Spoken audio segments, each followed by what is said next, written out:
Technology is reshaping our lives.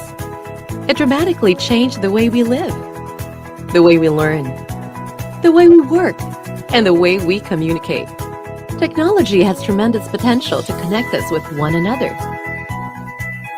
But there are still people who remain unreached, disconnected, and deprived of digital opportunities. Tech-Fred centers serve as hubs that enable skills training and job opportunities. We have more than 4,000 registered users, and about 67% are women, and majority composed of students as our beneficiaries. And why women? Because we are gender responsive, so all our programs are aligned with the gender and development program of our province. Na tutunan ko yung ibang skills na dapat sa ibang schools na dapat per years dapat maano mo lang dito ng mabilisan ng mga months, mga 3 months, makuha mo lang agad tapos maka-work agad. This program helped me by finding a job and of course gaining more confidence as well. I was able to gain knowledge about the BPOs, on how does the environment work and how am I going to interact with my future customers before. As of now, as I'm the call center agent, so I see the difference because as of now I'm earning more than I have earned before as a tricycle driver.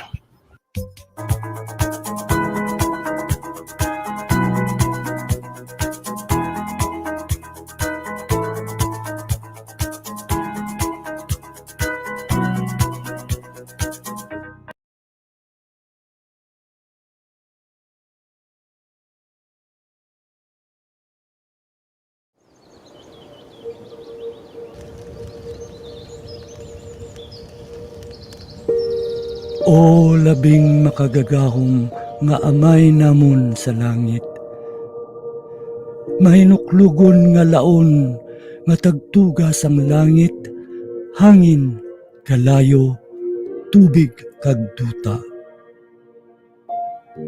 Tanda ining imong timawa, kabay ining pag-ampo, magadulot sa amon sang kabuhi nga himaya. Salamat sa mga bugay nga imo ginpaambit sa amon. Salamat sa kabuhi nga ginadulot mo sa amon nga himpit. Salamat sa maayo nga panahon kag ilabi na gid sang imo katutom sa amon. Bendisyone ang imo katawhan. Bendisyone ang ila mga palangabuhian. Bendisyone ang mga panggas sa amon mga talamnan. Bendisyone ang ilang nga paglugayawan sa iban nga kapungsuran. Kabay makalabot sila nga walay sablag sa ila pagapadulungan. Kag ilabi na gid, bendisyone ining isla sang Negros nga amon natawhan.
Inahalad namon ang ining pag-ampo para sa imo kadayawan.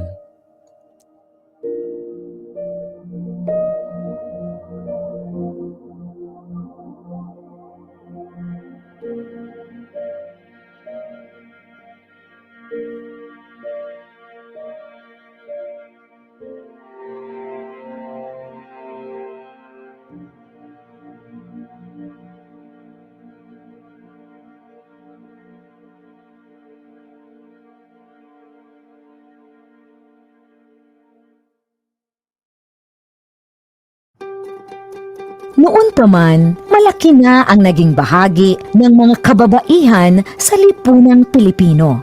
Kaisa sila sa marugdog na paghahangad ng kalayaan ng ating lahi. Kabilang sila sa paglinang ng ating makulay na sining at mayamang kultura. Kasapi sila sa pagtataguyod ng mga adhikain ng kapwa mamamayan at sa pagtugon sa mga pangangailangan ng lipunan. Katuwang sila sa pagtuklas sa mga larangan ng agham at medisina. Kapanalig sila sa pagpapairal ng batas, karapatan at katarungan para sa lahat. Kabahagi sila sa paglilingkod sa bayan at sa pagpapanatili ng demokrasyang Pilipino. Sa paglipas ng panahon, hindi nagmaliw ang kanilang pag-ibig sa ating inang bayan. Mga kababayan, ito ang alay ng mga kababaihang Pilipino para sa bayan. Tumayo po tayong lahat at sabay-sabay nating awitin ang pambansang awit ng Pilipinas. Ayaw mag-ibig, pero sa silanganan, hanap ng puso, sa dilim mo'y buhay. Lupang hiniran, tulad ka ng pag-ibig, sa pagdulong, di ko masisigil. Sa lahat ng lubog, sa sipre at sa dami mong bahag, maginatang tula at awit sa paglayang minamahal. Ang isang ng matawat mo'y tagumpay na naglilingin, ang ituwing ng araw ng kailan pamalimalig. Lumalang araw ng malakati pagsita, mo'y ay naging sa ating mo. Ang hikaya ng pagkay magkakabit, ang mamatay ng dahil sa'yo.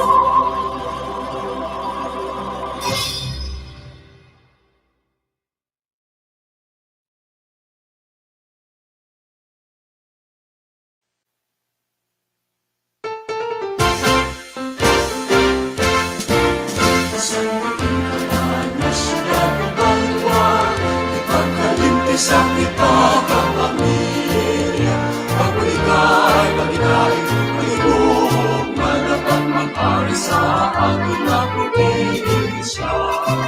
Nagtutuot na Negros sa isa katawugan, mapinalang tao, sa punatang buwan na isa't napiso, sa kabuswagan, sa sikatao.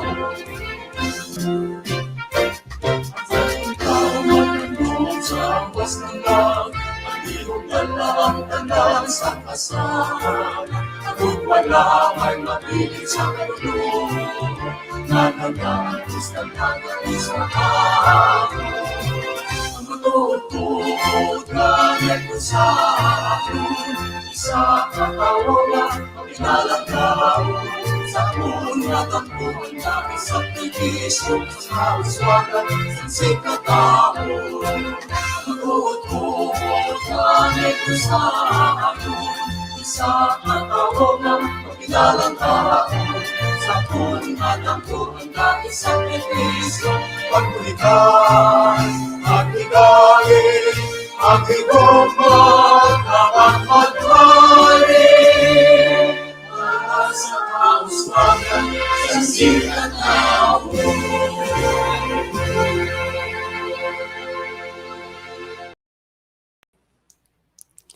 You are now watching NOLITC Animation and Visual Graphic Design Webinars. This is Webinar 1, and for today's topic, let's learn and explore Introduction to Animation. This March 16th, 2021, streaming live over YouTube and Facebook. We would like to extend a very warm welcome to all of you. We are super excited to have you here, excited about all the amazing conversations we have lined up for you. My name is Dawn, and I will be your host for this afternoon. We would like to say good afternoon to our participants streaming live and joining us this afternoon. Hello, good afternoon to those joining us from Carlos Salado Memorial State College. And we also have participants from Bago City College. Hello there. We also have participants joining us from Cadiz. Thank you for joining us this afternoon. North Negros College, hello there to all of you. And we also have from Talisay City, LGU. And to those joining us from Binalbagan, yes.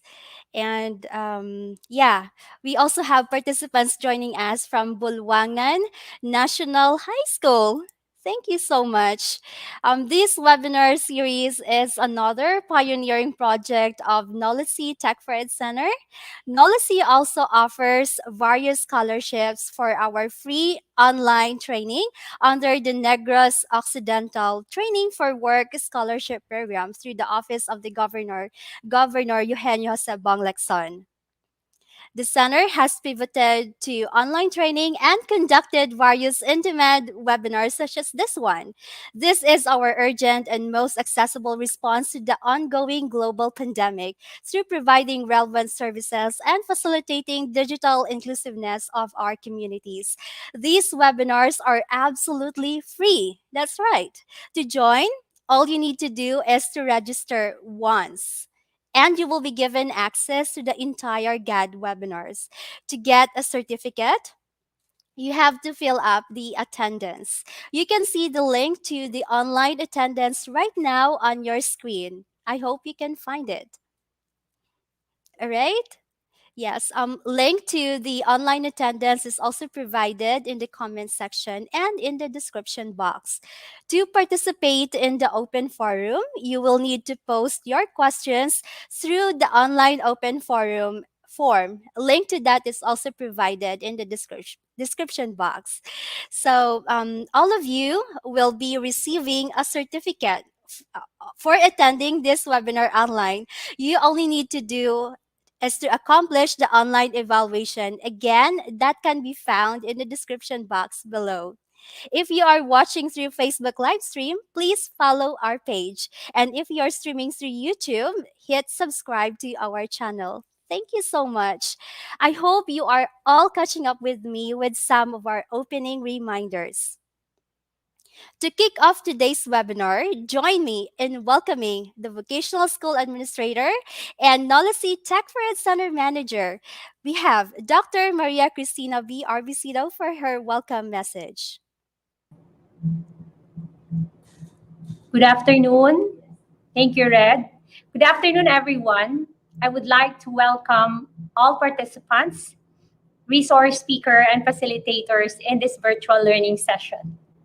The Animation and Graphic Design Webinar Series is a pioneering project of NOLITC under the leadership of Governor Eugenio Jose Lacson. This project was born during the pandemic. It is another innovative strategy of NOLITC to create an interactive learning experience for our clients. We started this project last year under our GAD programs, and due to the public demand, we will be conducting the webinar series until December of this year. Today's world is a digital one, with nearly half of the global population online. With so many people using the internet, it makes sense for education and other sectors to tap into digital. We need to find out what opportunities exist and how animation and graphic design could help you reach your goals. As the time you spend online increases, so do the digital opportunities available. Our online experiences is constantly evolving, and thanks to content creators, businesses, and app developers who are able to find innovative ways to help us shop, learn, and connect. So, whether you are a student, a teacher, or a business person, now is a great time for you to jump in and see how you can get involved in the digital world. But where do you start? Right here. Knowledge C provides you with simple ways to learn and navigate. Learn concepts in animation and graphic design, and gain knowledge you need to feel confident. As you start your first module today, you will study Introduction to Animation. The goal of this module is to provide you with knowledge about the animation industry, the types of animation, the history of animation in the Philippines, and the future of animation. So, get organized and be ready to brush up your existing knowledge and skills. Thank you again, welcome, and have fun learning. Thank you so much, Dr. RVCdo. NOLITC continues to deliver relevant and COVID free training programs through the strong support of our provincial government. And to give us a message on behalf of our beloved governor, let us have the Provincial GAD Focal Point System Action Officer, Ms. Marijun P. Castro. Thank you, and good afternoon, everyone.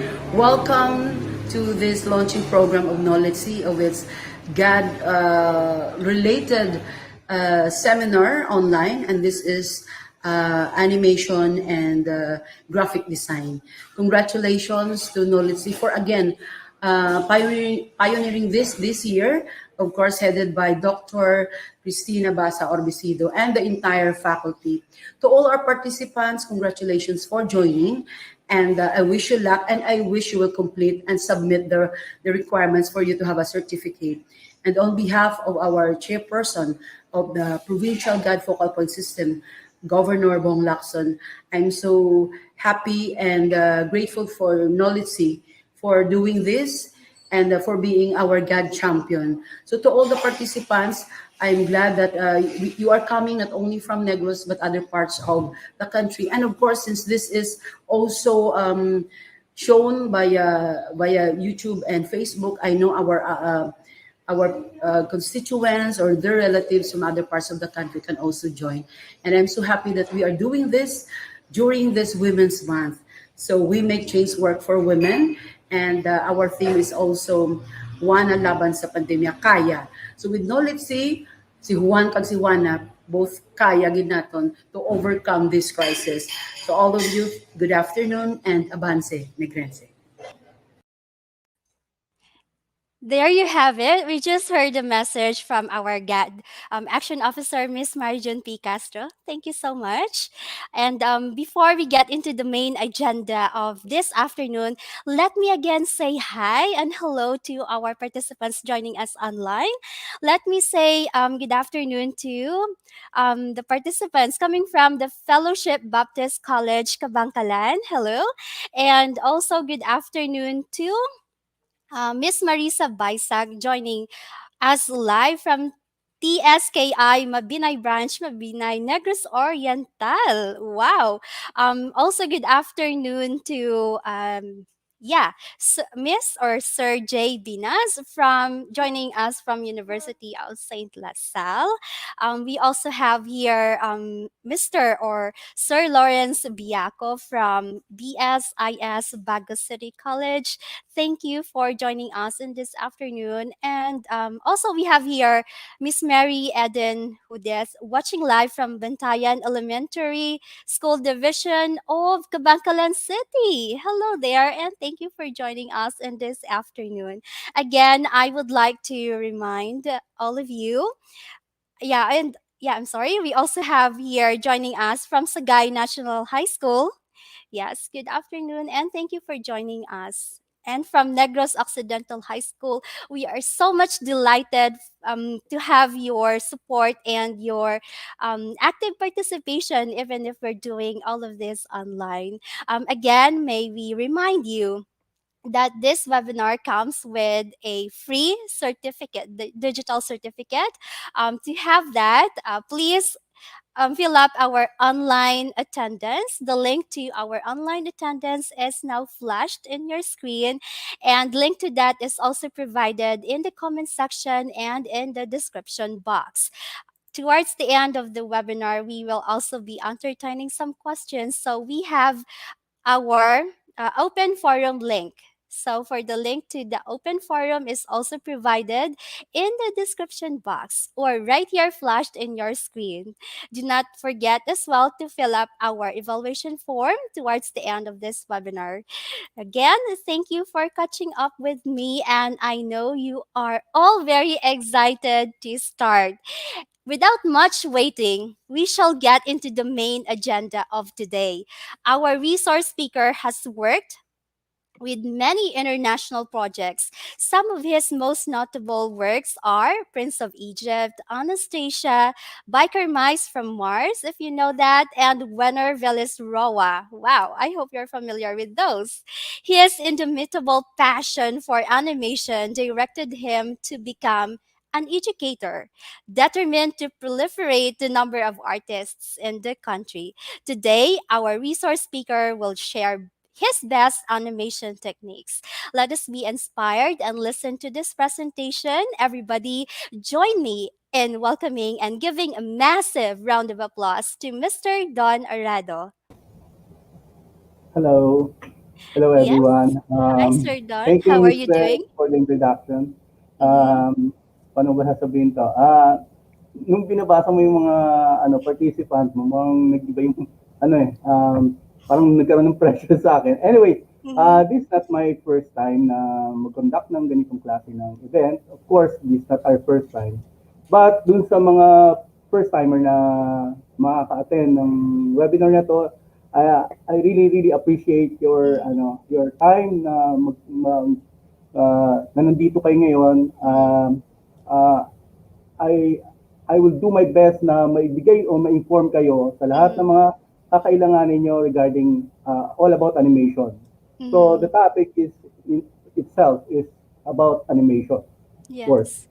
Yes. We consider this one as the orientation. So ang content na halos niya is basically the content for an orientation for animation. So para magkaroon kayo ng ma-fire up kayo or magkaroon kayo ng eagerness kung ano ba talaga yung curiosity nyo is ma-answer regarding this using this kind of course or this program. Yes. Mm-hmm. Okay. Yeah, and I think Thank you. our participants are so excited to hear your techniques and your tips. So take it away, Sir Don. Thank you. Okay, without further ado kasi na-introduce na rin naman ang background ko about animation. So basically, it's almost or more than 30 years na in the industry. So I'm still practicing kasi very important sa ganitong klase ng industriya, ganitong klase ng career, na updated ka or basically you deep dun sa real world, or let's say this animation industry. So kagaya ng sinabi ko kanina, magsisimula tayo kung ano nga ba talaga yung animation. Although yung iba sigurado sa inyo, dahil because of your curiosity, kaya kayo nandito ngayon, may interest na nasa inyong isip about animation, or maybe there's a lot of questions at the back of your mind na gusto nyong ma-answer. I'll do my best na masagot yan after nitong presentation na to, and hopefully after this course or this webinar, this series of webinar all pertaining to the animation process until the from pre-production to post-production, everything about animation we will tackle here. Kaya lang ang natin dito is yung interaction. So right now, since na orientation to, I just want to fill you out with kung ano nga ba talaga yung nasa animation or any updates about animation right now. So after this presentation, maybe there's a lot of questions will be come out from your mind na basically may tatanong nyo, and we are welcome to and really grateful to answer that later on after this session. Okay, So I'm going to share my screen right now, and then this all, how you can see this, okay? So, okay, again, welcome to our first webinar series for animation and visual graphics, okay? This is brought to you by our school under the program of the province and under also with cooperation of Tech for Ed. Okay. Introduction to animation. Okay. Marami sa inyo ngayon nakita ko, I'm not sure kung you are student and educator at the same time. Hopefully mag-benefit dito sa i-share ko ng mga information. Okay, or maybe kung ano man yung purpose nyo, hopefully makadagdag ito sa inyong interest. Okay, this is the topic na i-discuss natin ngayon. Meron tayong ilang minuto lang para ma-discuss to. So, bear with me na may discuss natin ito ng mabuti, okay? So, later on, kung mag-write down na lang kayo, kung may question kayo, ilagay niyo na lang siya, and then later on, mamaya, natin siya na masagot. Okay? Okay, the first one is what is animation, the different types of animation, animation in the Philippines, history of animation, tips for applying to animation studio, doon sa mga talagang interesadong mag-pursue ng career sa animation industry, and then the future of animation. We have most of this is naka siya sa video. So para mas magandang, mas clear, or kung meron kayong question after you watching all this presentation, maybe we can discuss that later on. Okay? Okay. Simple definition muna tayo ng animation. Okay. Animation is a method of photographing success drawings, models, or even puppets to create an illusion of movement in a sequence. Because our eyes can only retain an image for approximately 1/10 of a second, when multiple images appear in fast succession, the brain blends them in a single moving image. So, ganun ka-complex yan actually. Yan yung pagpaprocess nung nakikita natin, yung visual. So, there's a science explaining to this one. So, hindi na ako mag-explain. Kaya nga, maybe you can research about this later on. But ito yung definition niya. Okay? Na ang mata natin ay nakakapag-retain ng almost 24 frames or 24 images in a second. So, yun yung explanation niya. So, ito yun. Nandito siya, nakalagay, makikita nyo, to create the appearance of smooth motion from this drawn, painted, or computer-generated images, frame rate, or the number of consecutive images that the display each second is considered. Moving characters are usually shot on twos, which just means one image is shown for 2 frames, totaling in a 12 drawings per second. Frames per second allows for motion but may look choppy in the film, yung 12 frames. So, sa animation kasi very important to, na yung dami ng drawings, and then the style itself. So, may mga procedure na ginagawa or may mga technique na ginagawa ng ibang studio, especially the Western and Japanese animation, dealing with this particular technicalities. So, sa American, they have 2 frame shots. In Japanese, they have 3 frame shots. So, kung paano man siya mangyayari, actually na dinidiscuss yan during the training. Kasi hindi natin ganun siya complex. So, kailangan ng further demonstrations and mas extensive na explanation for this one. But, ganun lang siya. 24 frames per second, and then the animation will, the common practice is 2 frames per second, and then, or 2 frame shots, and the Japanese use the 3 frame shots.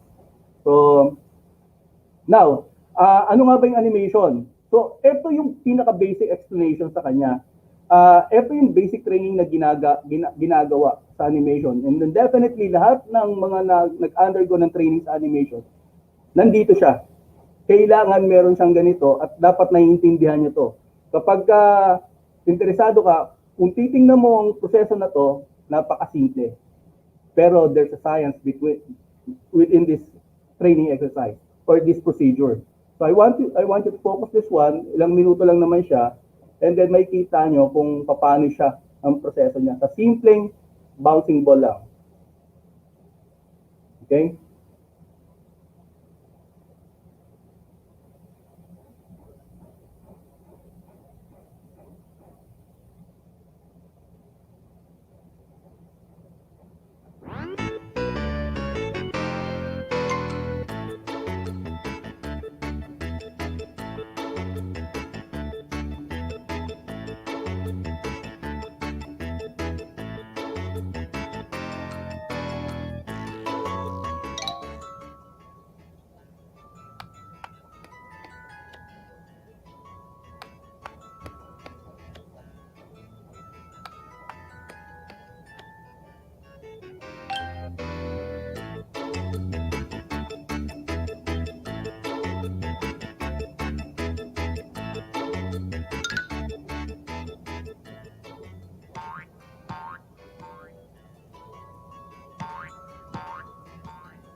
Okay.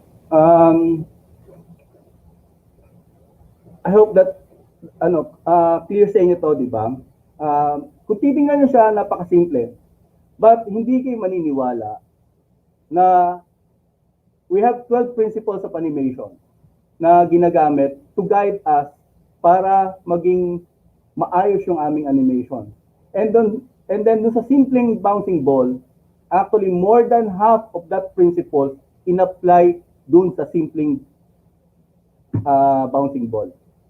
Ang una doon is yung arc. We have the principle of arc, we have the principle of timing, we have the principle of stretch and squash, we have the principles of follow through.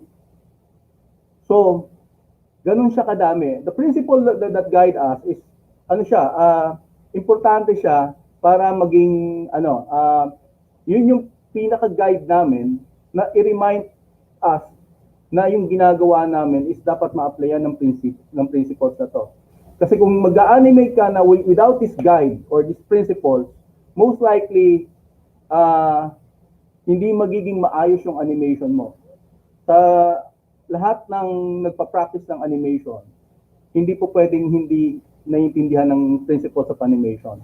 So ito yung ginagawa namin guide. When we do animation, so makikita nyo sa unang step, we have the key poses, and then we have the breakdowns, and then after that, we have the in-between, and then we apply those timings, correcting kailangan apply ng what kind of principles we have to apply. So it's a science actually. So we have to continue again. Okay, so dito, we we have the the different types of animation. I-discuss na natin ngayon dito yung different types of animation. Okay? So here, we have actually 6 so far. Ito yung i-discuss sa susunod na series natin ng animation. I-differentiate natin kasi magkakaiba ito ng ng production flow. Yung production flow is yung from the very beginning. Tandaan nyo sa film, meron din silang production flow. Yung live film, yung may mga actors and actresses na kapag gagamit ka ng ganitong klase ng production, yung 3 stages ng production ang ginagamit. Una is yung pre-production, the production, and then the post-production. So sa susunod na topic natin, sa susunod na webinar, doon ko i-discuss yung production process. Kaya lang ito, tandaan nyo, itong types na to, may kanya-kanya silang workflow or yung pipeline na sinasabi na sinusunod. So magkakaiba sila actually. Magkakaiba sila ng pipeline. So hindi natin i-discuss dito, pero ito yung mga types na pwede mong gamitin o ma-practice. So most of these types of animation, nagawa ko na. Maliban lang doon sa stop motion. Okay? So everything is halos kaya kong gawin at kaya kong i-explain. Hindi ko lang na-try is yung stop motion. But you can actually research that and I can give you the link for this. Marami siyang available sa internet na idea. May kita nyo kung gaano ka-tedious. Everything is tedious actually. Walang madali dito sa proseso na to. Now, explain ko lang mabilis dito yung traditional animation. Mamaya, yung kasunod dito is yung sample na ibibigay ko sa inyo. Okay, this is one of the oldest forms of animation in film. It's sometimes called cell animation. In traditional animation, objects are drawn on celluloid transparent paper. In order to create the animated sequence, the animator must draw every time. So, actually, you have to draw. Sa traditional, nung hindi pa na-introduce ang digital or yung computer for animation, wala pa yung ibang form ng digital animation. Only paper and pencil lang. So nag-experiment na sila, early 90s, nag-experiment na sila ng 3D or normally special effects animation. So nung una pa ginagawa na nila, 1945. So malalaman niyo yan doon sa sa history ng animation, malalaman niyo yung mga kung gaano nakatagal ang animation dito. Okay?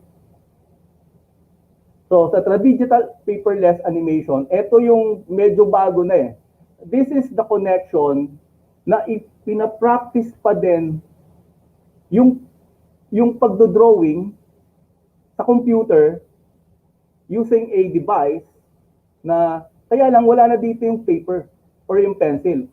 Meron siyang pen na gagamitin, kaya lang yung paper nyo is dun ka mismo magdodraw sa monitor. So nakakita na kayo, kung meron kayong cellphone, nandun din yung idea. Kung meron kayong cellphone like Note, so meron niyang stylus, or if you have iPad, meron din silang pen. So you can draw directly to the screen. So yun yung the way para makapag-draw ka doon sa or you're using a tablet. Kaya lang detach siya, ang connection niya is yung parang mouse type. Kaya lang with pen. So you're using the pen and then you have the tablet. Ngayon, mayroon naman tablet monitor, you actually draw directly to the monitor. Okay? So meron naman tablet na you can draw do sa tablet and then nakikita nyo yung cursor nyo doon sa monitor. So yun yung tablet. Yung tablet monitor and then eto mga tools na to Kaya lang para ma-connect ka sa computer. So eto yun. The paperless animation, we call it the paperless animation. It's a mix between traditional animation and digital animation workflow. Okay? So, ito yun. Ito yung uso ngayon. Ang maganda kasi sa technology, before, yung equipment na ganito, na monitor tablet, is very expensive. Only grandeur mga animation studio na they can afford to purchase this kind of equipment. But good thing right now, may competition na ginawa. Sa very affordable na siya. Actually, ang price niya ngayon ng mga tablet monitor is the price of a monitor na lang mismo. Just imagine, you can draw to your monitor. You know, that's it. Ang magkanong iPad ngayon, you can actually buy a computer and a tablet monitor.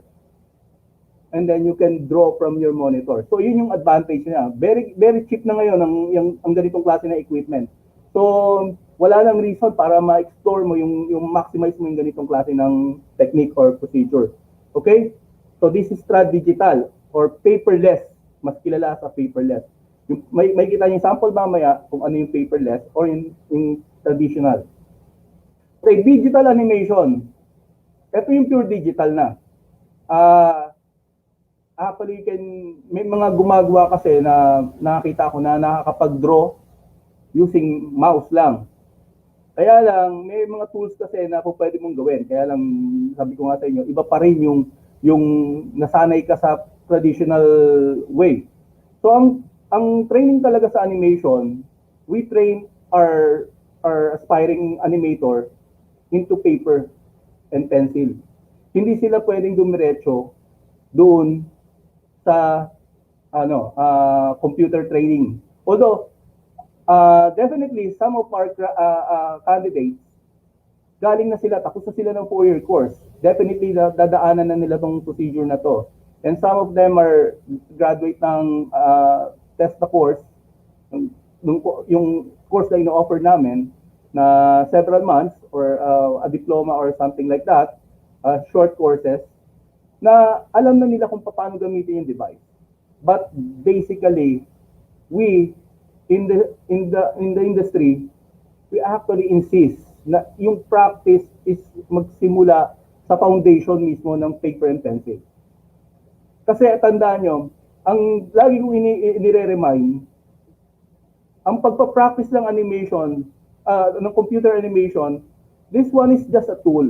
Ini-improve lang nila o ginagawang simple pinasisimplihan ng konti o ginawang, ibig sabihin, mas flexible yung ability ng animator na makagawa ng mas maraming drawings or images o makapagproduce ng maraming images using this technology.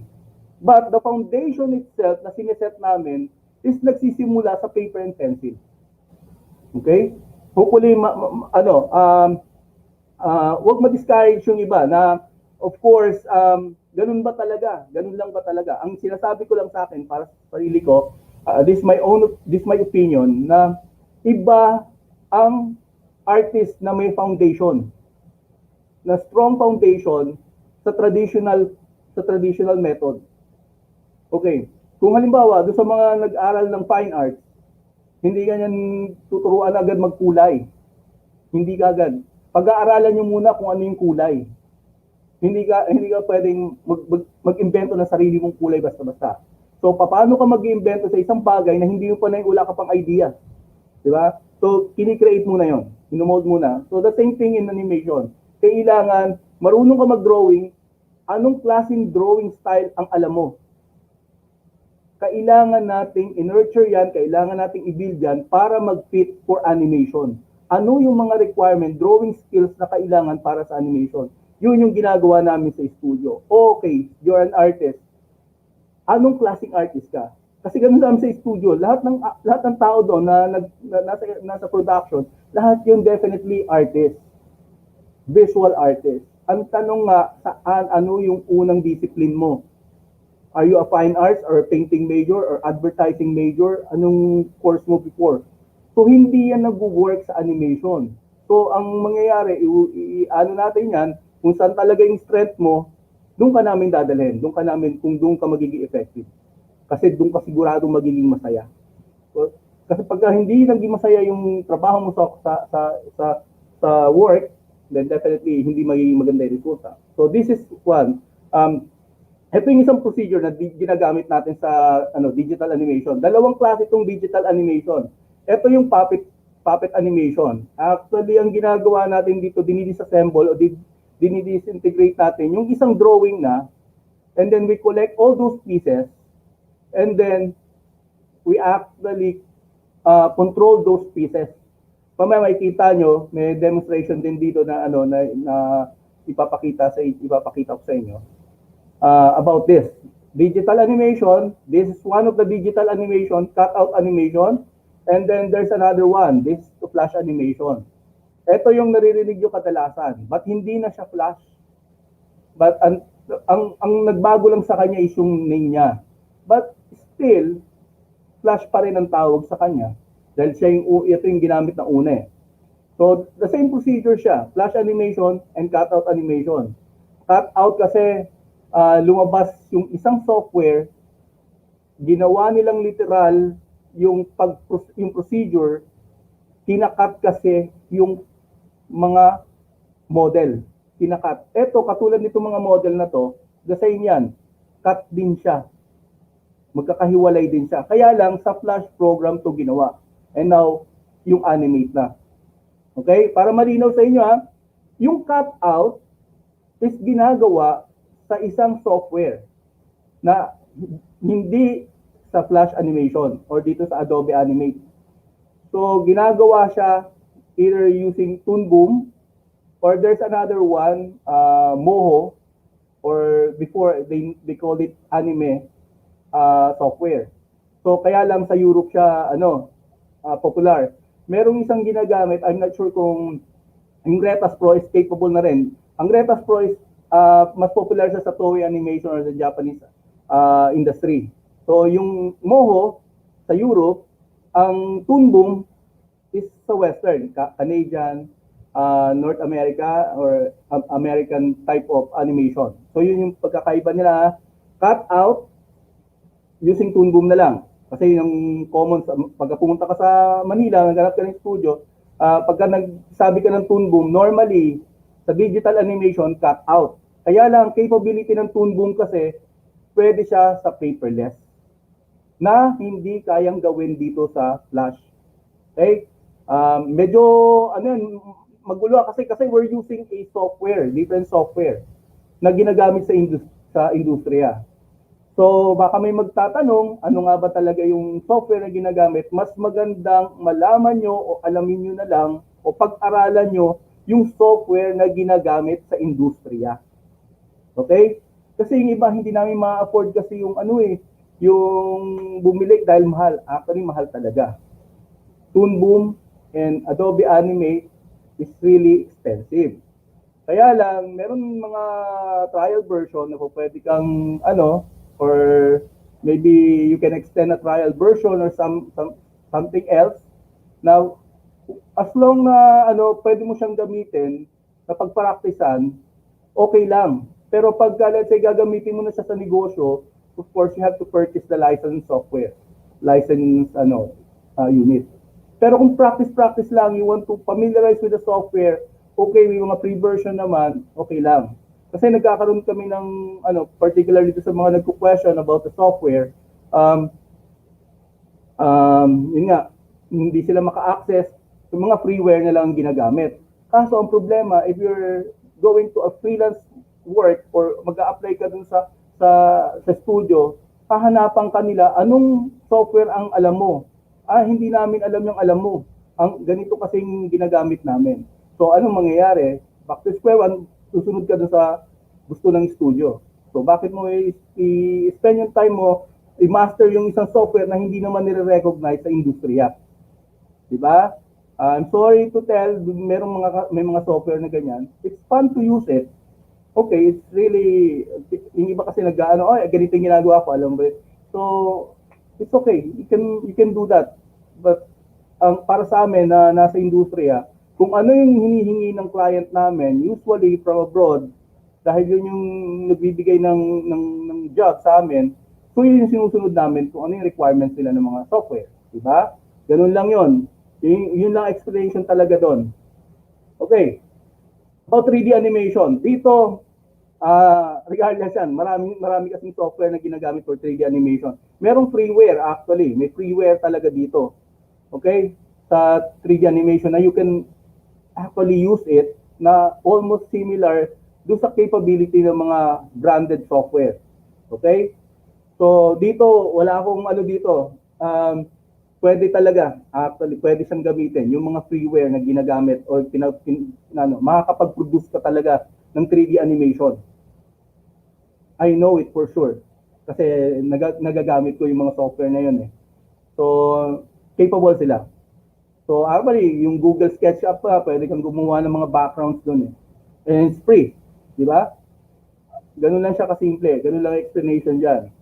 So, sa animation, ang procedure lang ng medyo matagal dito sa 3D animation.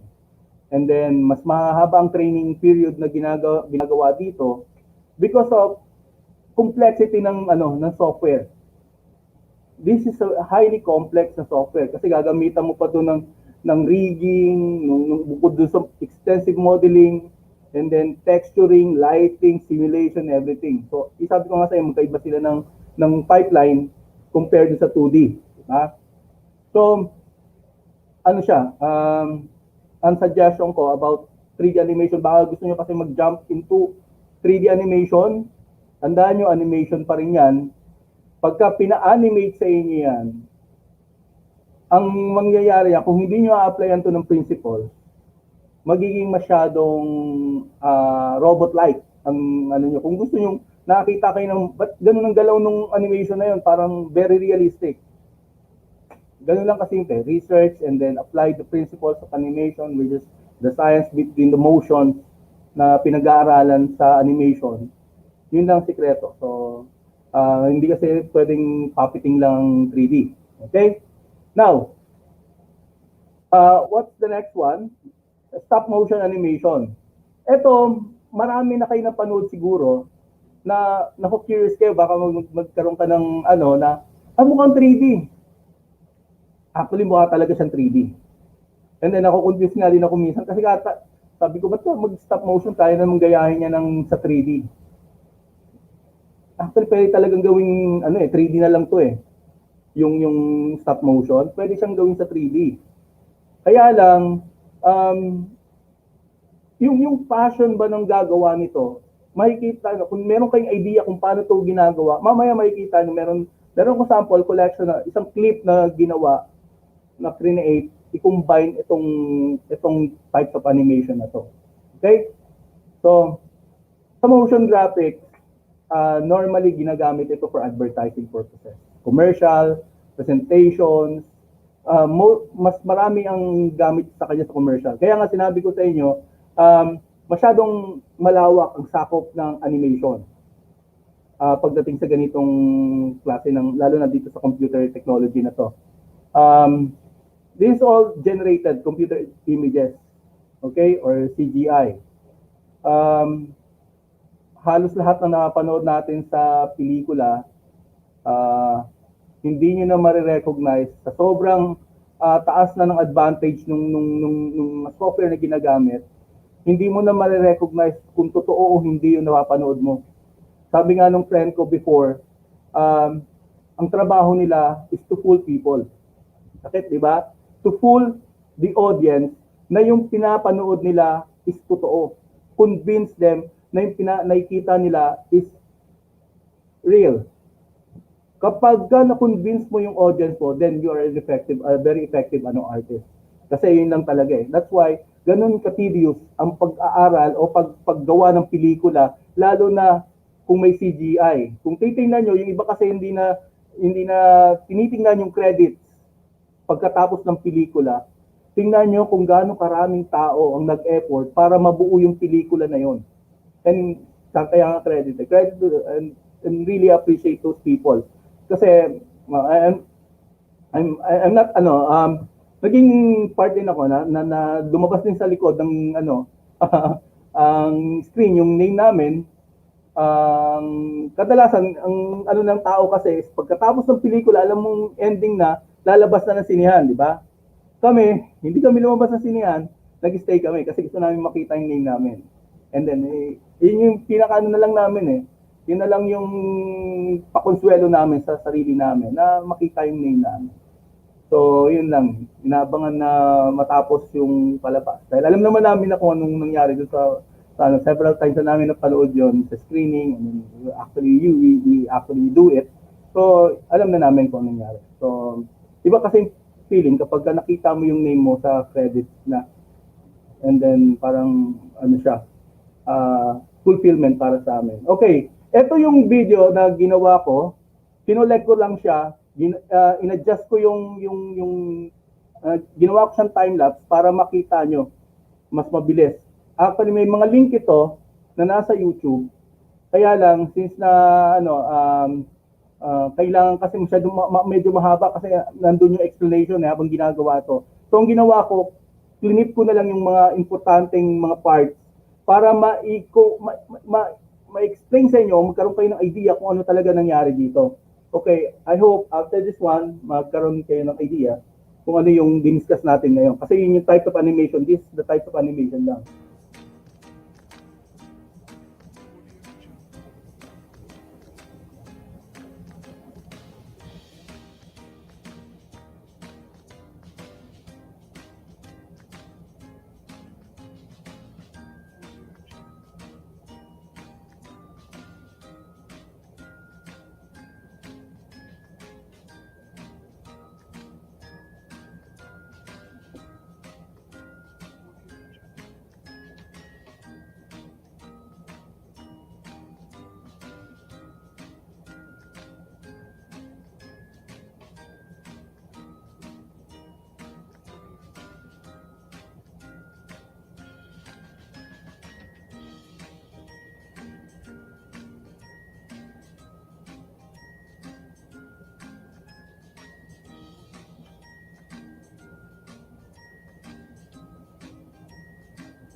Okay. Hopefully, nakuha niyo yung idea, di ba? So from traditional, nakita niyo yung difference ng process. So makita niyo yung unang-una is paper, di ba? And the next one is yung digital. Nakita niyo nagdo-drawing siya, pero nakita niyo cursor lang siya. Of course, computer na siya eh. So ang the same thing lang siya, ang pagkakaiba lang yung isa ginagawa na sa computer. Nagdo-drawing siya, kaya lang ang ano niya is using the computer. Sketching, yung una kasi is sketching using paper. Now, the pangalawang step is paperless. The next one is yung flash. So nakita nyo, hiwa-hiwalay siya, di ba? And then, kada step, you have to arrange everything. Kasi gagalaw lahat yan eh. Hindi naman yung paa lang ang gagalaw. So, ganun, sabi ko nga sa inyo, ganun siya katagal gawin. Tandaan nyo, ang part ng training na binibigay para sa animation is yun. Medyo from mid-level hanggang dapat makatapos ka, part ng assessment na ginagawa sa animation is yung walk, run, jump, and then yung expressive ng body movement, yung attitude and gestures na sinasabi. And then plus the expression. So yun yung mga kailangang matutunan sa animation. So yan yung mga procedure na pwedeng gawin, and actually we actually start from the very beginning. Ang training na ginagawa ko dito is from training yung training 101, paper and pencil, and then digital, which is kailangan na ngayon, required na siya talaga na mag-digital. Kaya pinapapractice ko sila after ng training sa ano, kasi mapapractice ka rin dahil i-apply mo lang, gagamitin mo lang yung tools. Okay? And then we convert it to digital. So everything will be converted into digital na. So kung gusto mo ng higher level na, and then after ng training mo sa 2D animation, we have NC2, NC3 for 2D animation, or traditional animation, or digital animation. Pwede ka nang mag-apply into 3D animation. Mas maganda na kasi yung foundation mo. So aalamin mo lang sa 3D animation is how you use the software itself. So yung foundation nandun na nakasettle na sa'yo, yung traditional. So may apply mo na yun, magagamit mo na yun sa 3D. Now, we proceed to the industry. So, ano yung industry scope ng animation? So, animation industry, under entertainment industry, alam niyo naman yung entertainment industry, part na to ng mga kung ano yung, let's say, ano ba yung mga film industry also, and also the gaming industry. So lahat ito connected na ngayon sa animation. So pagka sinabi mong film industry, may mga pelikula, nakakailanganin nila yung animator, and then definitely meron. Halos sabi ko nga sa inyo, yung mga nakapanood yung pelikula, mga behind the scenes na walang actor, mga special effects, animator ang tawag doon. Okay? Animator ang gumagawa noon. So sa gaming industry, kung nag-games kayo, bakit gumagalaw yung nakikita nyo mga, let's say, anything, you're using ML, you're using Dota or anything, may mga animation looping yan na ginagamit. So lahat ng nakikita nyo na may animation, kailangan ng animator. Lahat ng gumagalaw. And then the advertising industry, okay, lahat ng commercials, mostly lahat ng commercials, may mga incorporated na yan eh. Sa mga paggagawa ng pre-production nila, sa mga designs and creative concepts, kailangan nila ng mga artists. And definitely, kapag kinailangan yung mga special effects na gagamitin or anything na kakailanganin for maybe in 3D or After Effects or special effects nga, so kailangan ng animator. And then, yun nga, information technology, right now, very popular siya. So, yung mga involved sa mga IT, and then they need some, let's say, katulad nga ng motion graphics, they usually use it incorporating those technology right now. And then, kailangan nila ng service ng animators or animation production house, then definitely they acquire those Now, let's see. Ito yung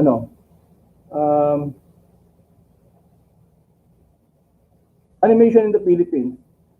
Magkaroon kayo ng idea kung ano ngayon na nangyayari or anong current trend. Kaya lang, I think this 3 or 4 years ago, nung ginawa nila, hindi ako sure kung pang ilan na itong version na ito ginawang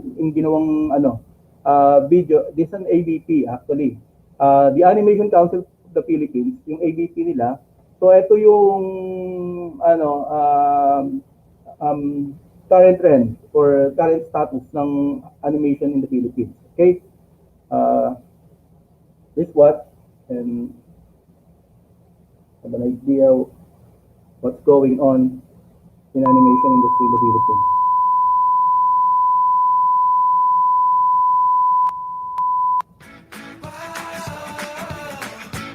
If you ask for a Jeep, we give you a jeepney. If you ask for ice cream, we give you halo halo. And if you ask for a party, we give you a fiesta. We can't help ourselves. Color, fun, and passion are just naturally Filipino. It's who we are, what we do, what you'll find at the heart of our work in animation.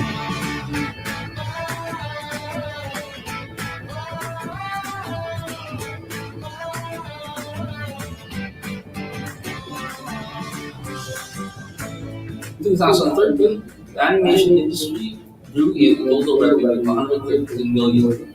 Philippine animation industry is full of talent and clearly it's room to grow. We are equipped and more than ready to meet the demands of the global animation market. We have a very visual culture. You see it all around us, how things need to pop out, to be bright, colorful, and loud. And you know what drives that? It's passion. The intrinsic characteristic of Filipinos who do things with great passion.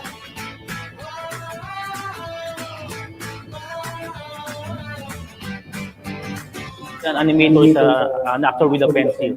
We use our skill in drawing to act out the characters. While I'm doing it, you're in the zone and just keep going. Being able to tell it in different ways, different styles, just pushing the limits of what you can do with animation.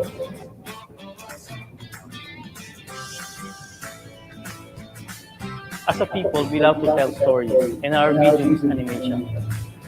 It is this inclination for the arts and our instinct for humor and delight that really gain the edge for developing animated content.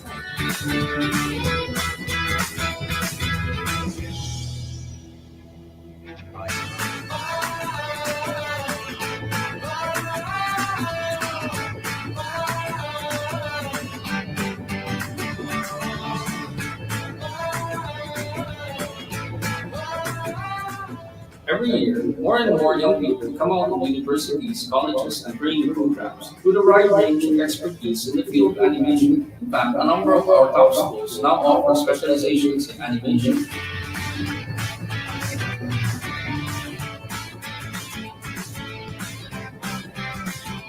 There are only two issues that really matter as far as the clients are concerned: great artistry and development.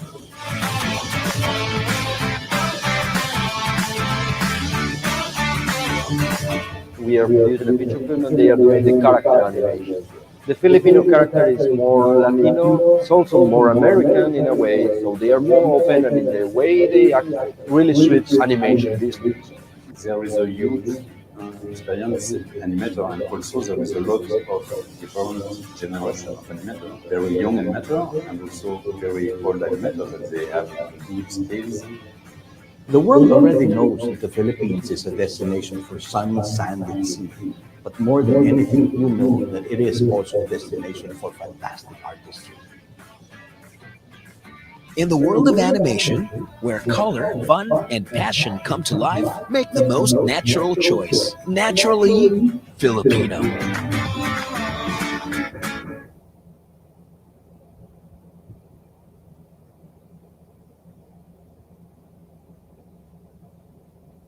Okay. Actually,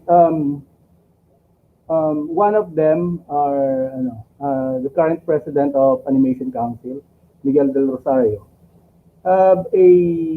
Something in right now. meron silang after nag-start na sila sa Iloilo. So, ang ano lang is, we're currently doing something and hopefully in Region 6 ito. So not just in Iloilo, if they can bring those kind of opportunities here, also in Bacolod, and hopefully kasi nga nagkakaroon ng limitations because of currently what we have right now, in a situation na medyo talagang limited ang galaw. So yun yung nagiging hindrance to push this kind of idea or doing kung ano yung gusto namin gawin para dito. So but hopefully slowly we currently at least meron kaming ginagawa para dito sa ganitong klase ng kahit na nasa ganito tayong sitwasyon. Still hoping na magkaroon ng resulta para sa Region 6 yung ganitong effort na ginagawa namin ngayon. So we just stand by to it and then hopefully maging maganda ang maging resulta para mag-benefit ang maano yung potential ng hindi lang ng mga tao dito sa Region 6 from Iloilo up to Negros all the way to some part of area na hindi pa nalolocate ng ganitong klase ng opportunity. Hopefully magkaroon ng magandang result. So let's proceed. The next video is the history of animation in the Philippines. Actually ito hindi ako sure kung pang-apat o pangatlo na itong nakita ko na to. But this one, ito yung kinuha ko dahil ito yung nakita ko medyo mas kumpleto siya mas clear siya compared dun sa naunang na-compile ko or nakita ko. The History of Animation in the Philippines by Drawing TV Philippines. It's really good. Kaya nga gusto kong i-promote din na magkaroon pa yun ng additional idea what's going on, especially animation in the Philippines.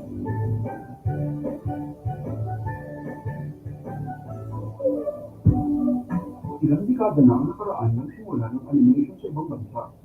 Kabilang sa mga pioneers ang gawa ng James Stewart Blackton, Sir McKay, at syempre si Walt Disney.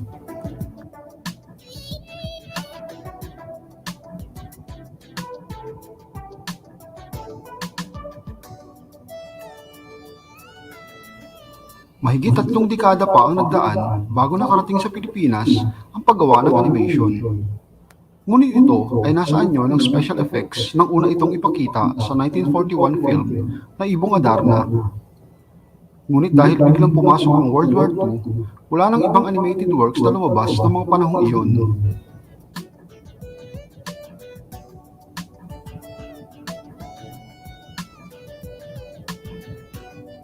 Bumalik lamang ito noong 1953 pero ginamit sa advertisements at pag-iendorso ng mga produkto.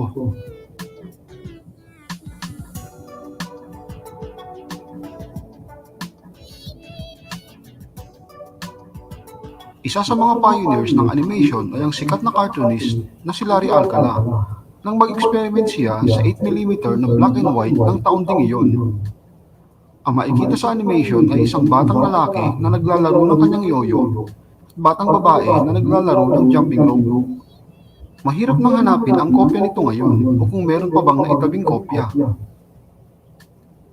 Noong 1955 ay gumawa ng 6-minute animated version ng Juan Tamad sina Jose Zabala Santos at Francisco Reyes. Ang hirap na ring hanapin ang kopya nito.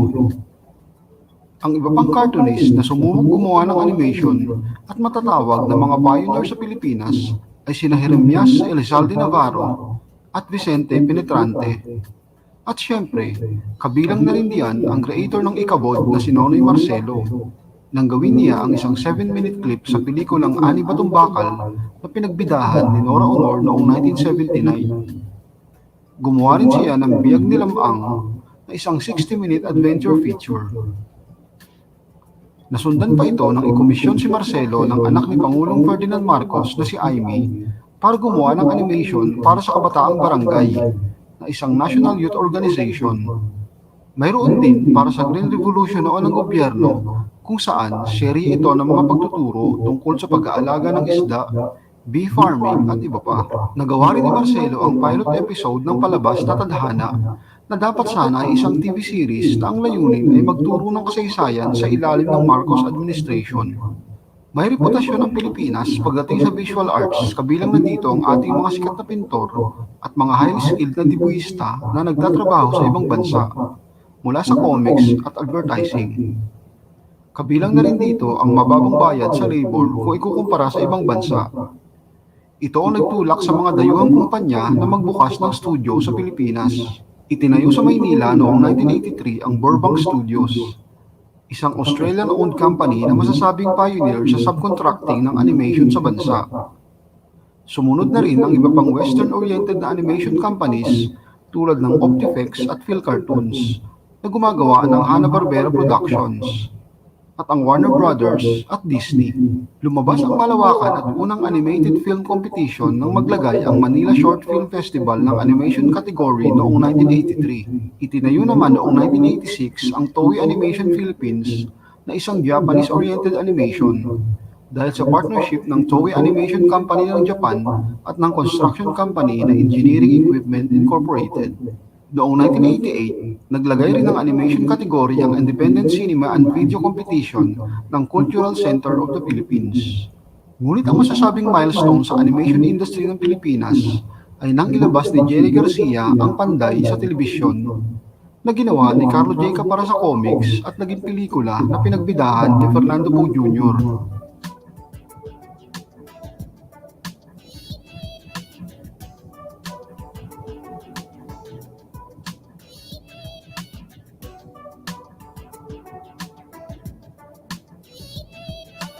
Ng dekada 90 ay lumago ng gusto ang outsourcing ng animation sa Pilipinas at nakilala na sa buong mundo ang kakayahan ng mga Pilipino pagdating dito. Sa katunayan, maging mga comic illustrators natin noon, dahil sa kaway ng magandang kita sa animation, ay marami na ang lumipat dito. Nagkaroon ng Pinoy Animators Festival noong 1995 at tinawag na Animagination sa pamumuno ng alternatibong samahan ng mga animator sa Pilipinas at Mowel Fund Institute. Ang layo nito ay ipakita ang talent ng mga Pilipino pagdating sa animation. 1997, ginawa ang kauna-unahang full-length 2D animated film, ang Adarna, The Mythical Bird, na entry ni Jerry Garcia para sa Metro Manila Film Festival.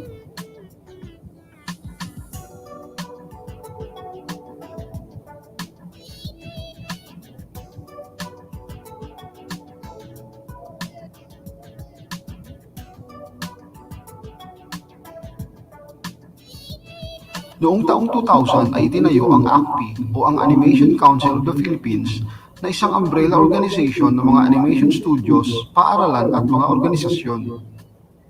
Ang layunin nito ay promote at i-develop ang local animation industry dahil mas kilala tayo sa pag-outsource ng trabaho galing sa mga foreign companies sa halip na gumawa ng sarili nating content. 2007, ginawa ang unang animahinasyon. Ito na ang pinakamalaking animation festival sa Pilipinas, kung saan naglagay sila ng maraming programa, palabas at workshops para sa mga gustong maranasan ang industriya. Dito rin iginawad ang Lifetime Achievement Award kay Larry Alcala bilang pagkilala sa kanyang kontribusyon sa cartoons at animation. Nang sumunod na taon naman ay binigyan rin ng naturang parangal si Nonoy Marcelo at nang sumunod pa ay si Jose Sabala Santos. 2008, ipinalabas ang Urduha. Lumabas din ng parehong taon ang Dayo sa Mundo ng Elementalya, ang unang full-length digital animation sa bansa bilang entry sa Metro Manila Film Festival.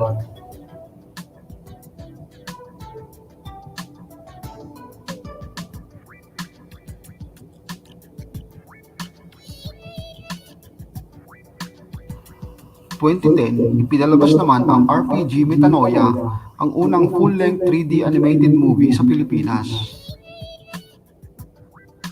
Mula dito ay lumabas na ang ilan pang magagandang animated films sa pelikula at maging sa telebisyon. At marami pang paparating. Kung tutuusin ay malayo pa ang ating lalakbayin pagdating sa animation. Wala pa tayo sa level ng pagpuproduce tulad ng ginagawa sa Japan at Korea, maging sa India. Ngunit maliwanag ang hinaharap ng animation sa bansa. sa makabagong teknolohiya na ginagamit natin ngayon at sa patuloy na paghuhusay ng ating mga animators at production people, kabilang na riyan ang pasyon ng mga kabataang gustong pasukin ang linyang ito, patuloy pang lalago ang industriyang ito.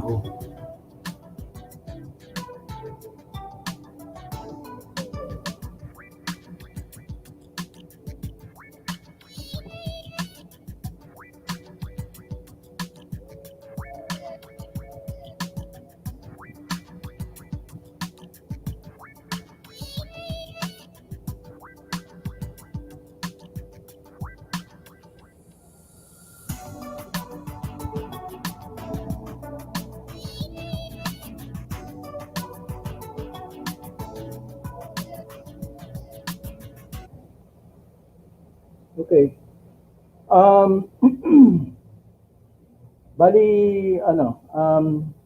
may mga part kasi, yung isang video na nasa akin, meron dong mga interview ng mga wala dito sa video na to. But it's an interview. But yung narration niya, and then yung timeline na ginawa niya, it's very clear. Yung progression ng animation dito sa Pilipinas is clearly na ilagay niya sa tamang panahon o sa tamang posisyon. So, kung gusto nyong malaman yung ibang detalye ng about history and animation, if you're interested, may mga available naman na materials sa internet, especially sa YouTube, na po pwede nyong makita or panoorin. Ngayon, itong susunod na video, actually, this is a tip about animation tips para doon sa kung interesado kayong pumasok sa industriya. Laura Price is currently a background artist sa Disney. So, ang ano lang niya is share niya, pwede niya i-share or maybe yung naging experience niya sa procedure. But actually, I can tell it to you, siguro, pwede ko munang i-skip siya kasi yung susunod na video na to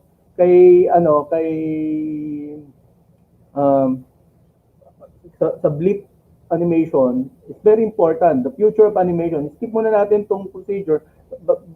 Pwede natin kasing i-tackle ito later on. So, nalagay ko lang siya dito between the history and the future of animation. Add on to just in case kung halimbawa gusto niyo ng additional or if you're interested nga na pumasok dito, magkaroon kayo ng idea kung paano talaga yung procedure by knowing his experience or her experience sa procedure. Skip muna natin to, punta tayo doon sa isang this one, the future of animation. This two clip is very important na para marinig nyo rin or mapanood nyo kung ang current status din. Ito yung between blip animation, yung blip animation, and other one is a known icon sa animation, Japanese animation. Okay? Let's watch this one.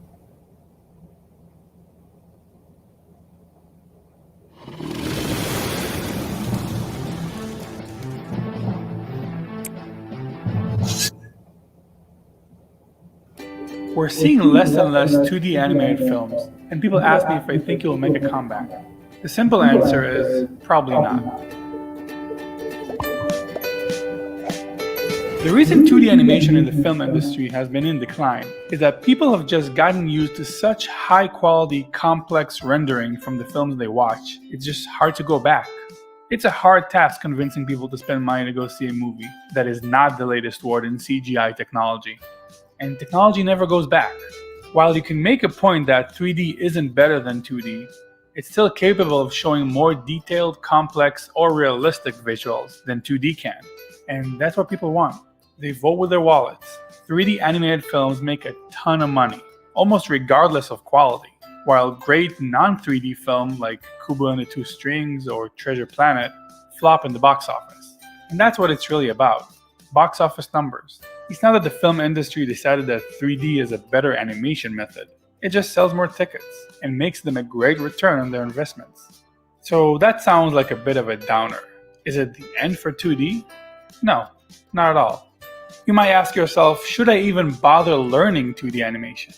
And my answer plenty of work for 2D animators. It's just less in films and more in the huge market of mobile gaming, commercials, or TV series, both for kids and adults. They all still use a ton of 2D animation and don't seem to be slowing down. The great thing about our time is that everything is getting niched down, and many more indie productions come about, and more segmented creations are being made. All the streaming services produce their own animated shows these days. A lot of them are for adults, and YouTube is filled with independent creators, some of them making a great living doing what they love, and they are mostly 2D animators.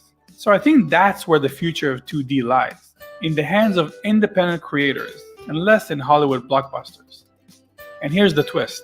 We're actually going to see a lot more 2D animation than ever before. Because animation got so much cheaper to produce, and the power is now distributed between all of us, instead of being held in the hands of a few gatekeepers, more and more artists and small studios can make their own 2D movies, shorts, and series. This is the best time to be around for animators, and all artists really. No one is stopping you from making your own thing and showing it to the world. And personally, I'm more excited than ever. Thanks for watching. If you want to get into 2D animation,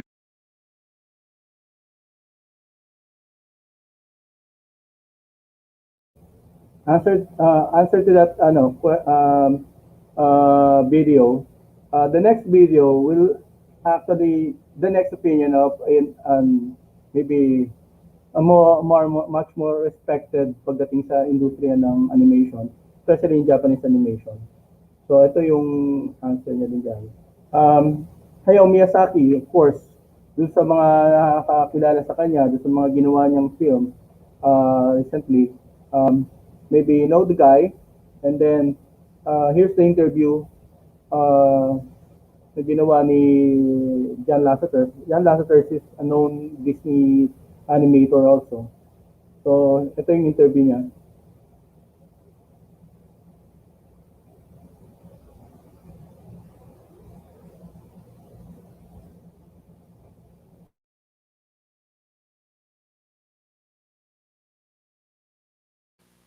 Where do you see the future of hand-drawn animation going?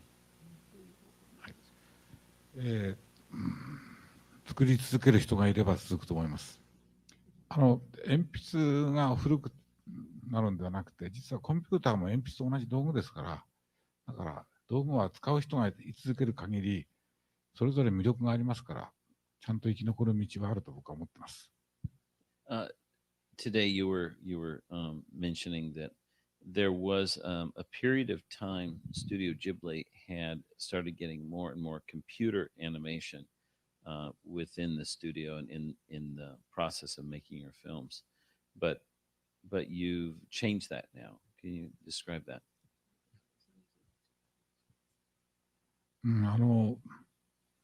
コンピューターに対する幻想がまず一つありました。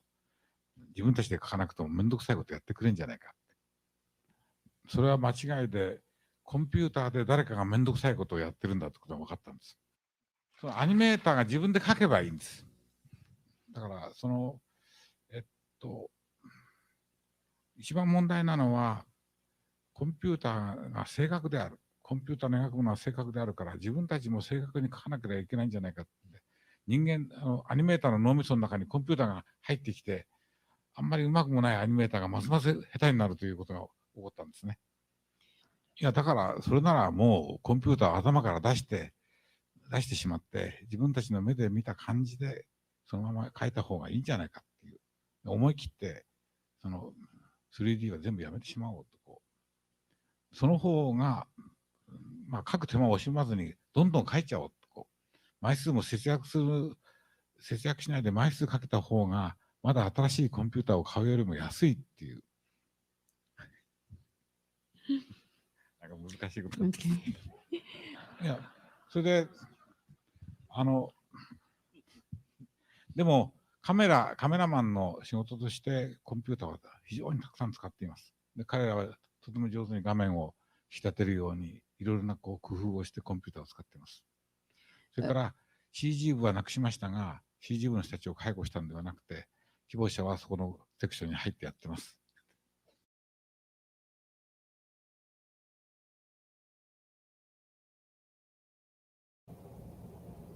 Okay, my take to this one. I just want to share some experience about this one.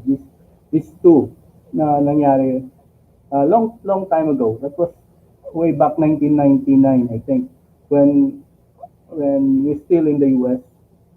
Nagkaroon ng conference and convention noon sa Hollywood na very fortunate na naka-attend ako that time, na dito pinag-uusapan kasi kung paano i-accept ng industry, ng entertainment or ng animation industry, ang pagpasok ng computer sa industriya mismo. Kung paano, anong magiging papel. So there's a lot of questions there na ang tinatanong nila, papalitan na ba ng computer ang tao sa pagdodrawing? So very absurd na ano. Kasi kung imaginein mo nga, paano mangyayari yon, di ba? Paano mo utusan yung computer or how you do you get a code or something like that? Paano pababayaan mong magkaroon ng AI o mag-create ka ba ng AI para i-substitute sa human ability or human skills para makapag-produce ng animation. So there is an open argument that time. Ang ano lang is, nung pine-present nila yon, wala pa yung ganong or kung anong meron tayo ngayon, kung ano nakikita natin ngayon, ano ang available sa ngayon ng mga gamit, hindi pa available noon. So iniisip pa lang nila siguro that time kung ano, parang imposible. No, hindi. Hindi po pwede, hindi mangyayari yan. So being optimistic,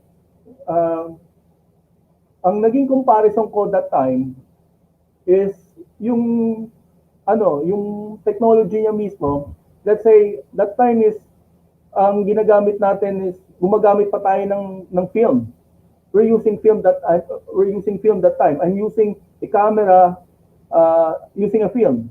And then may nakita akong camera na bakit may parang chewing gum doon sa loob ng stick ng I forgot that double mint na inilalagay doon sa loob ng camera. Hindi ko alam kung ano 'yon in that time. So nakita ko rin yung we're using the VHS, the 8mm, wala pa yung DV that time. The VHS and Betamax that time na watch natin. Now, during that time, nag-umpisa na yata yung CD. May CD na, di ba? And then, nagkaroon ng, ipinalit yun sa tape. So, that moment, kung ang direction kasi ng, is the technology will soon be here, yun na yung nangyari. So, very inisip ko din kung paano siya. And then that time, nung bumalik ako ng Pilipinas, may nag-offer yung friend ko from Marvel, and he's a known illustrator, si Will Portasio, works with Stanley. Stanley and Will are very close. So meron daw ginagawa or project si Stanley na gusto niyang gawin in digital form. So barely ang alam ko lang sa Flash is very rudimentary talaga siya, very basic lang. So nag-iisip ako kung paano ko nga pa talaga gagawin. Pero nakikita ko yung potential talaga niya. So ang is in-offer ko yon sa mga studio, and then that time ang perception nila is talaga, hindi naman negative, kaya lang naguguluhan sila, hindi nila ma-absorb, hindi nila ma-imagine kung paano nga magiging mako-convert into digital ang animation. And then after several talks with the studio managers and owners, hindi nag-push yung plano. So I decided to go out na lang uli. And then pagbalik ko after a year, wala. Nag-start na yung digital animation sa Pilipinas. That was 2002. So yun yung stake dito. So hindi ko ba si Sir Hayao Miyazaki na ganun ang niya sa computer. Hindi naman ibig sabihin na he hates computer. Actually, maano niya na yung niya sa computer. It's very open din siya. Kaya lang, hindi lang siya ganun ka really fan of it. Kasi lahat ng ginawa niya, kahit nandiyan na yung available na lahat ng technology, ang production niya is still the traditional way. Lahat ng wala naman naging problema. Hindi naman sinabing naging mas maganda yung digital. Ganun pa rin. From the very beginning, nung unang nakita ko yung ginawa niya ng 80s na mga film niya, hanggang the late 2000, wala akong nakita ganun pa rin ang quality.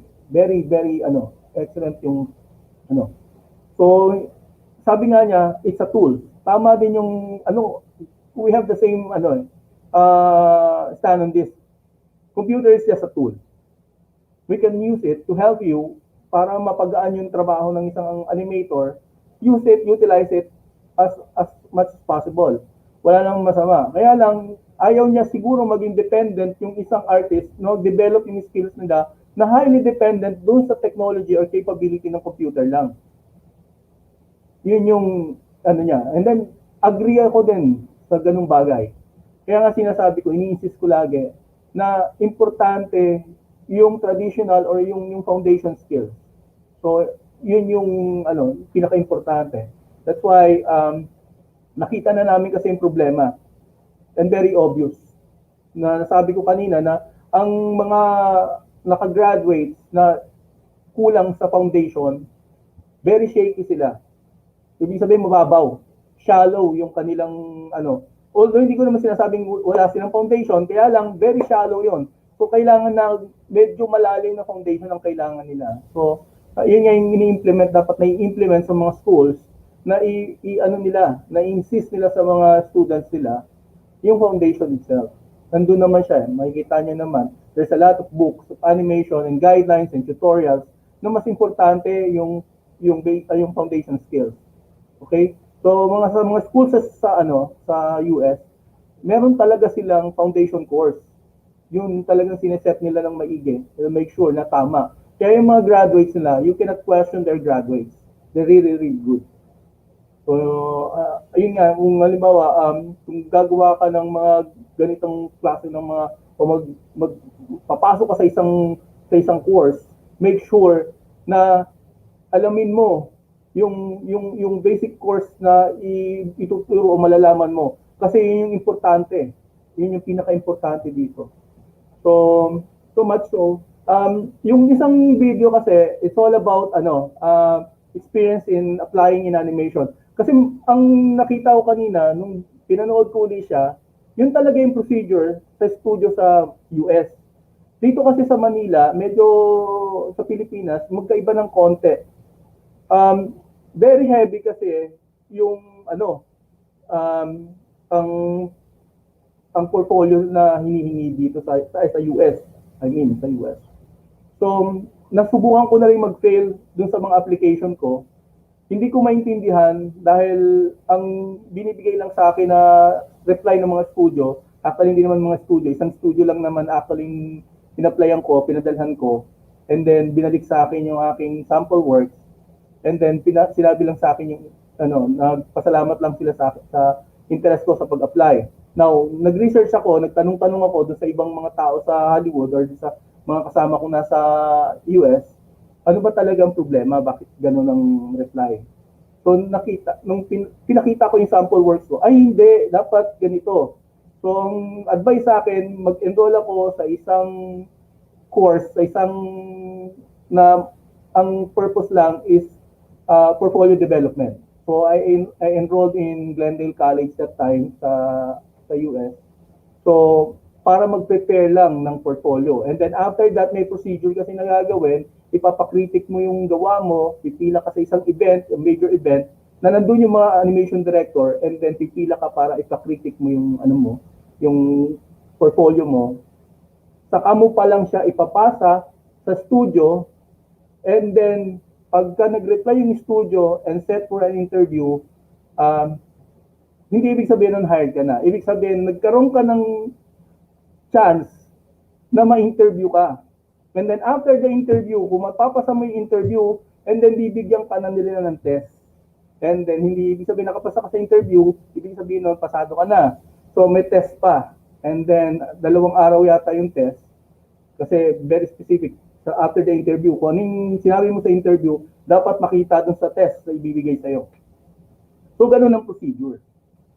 Ganun siya ka-extensive doon sa US.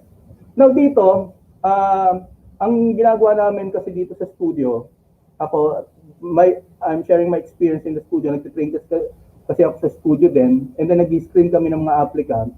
Once nag-apply kasi yung applicant sa amin, regardless yan kung anong school ka galing, regardless yan kung baccalaureate ang course mo or diploma course ka or short courses ka, mag-a-apply ka, we entertain you. Titingnan namin kung meron kang sample works, babasahin namin yung resume mo, and then pagka nakita namin yung sample works mo, kung may sample works ka, bibigyan ka namin ng preliminary test kung marunong ka ba talaga mag-drawing. Yung primary skills na kinakailangan doon.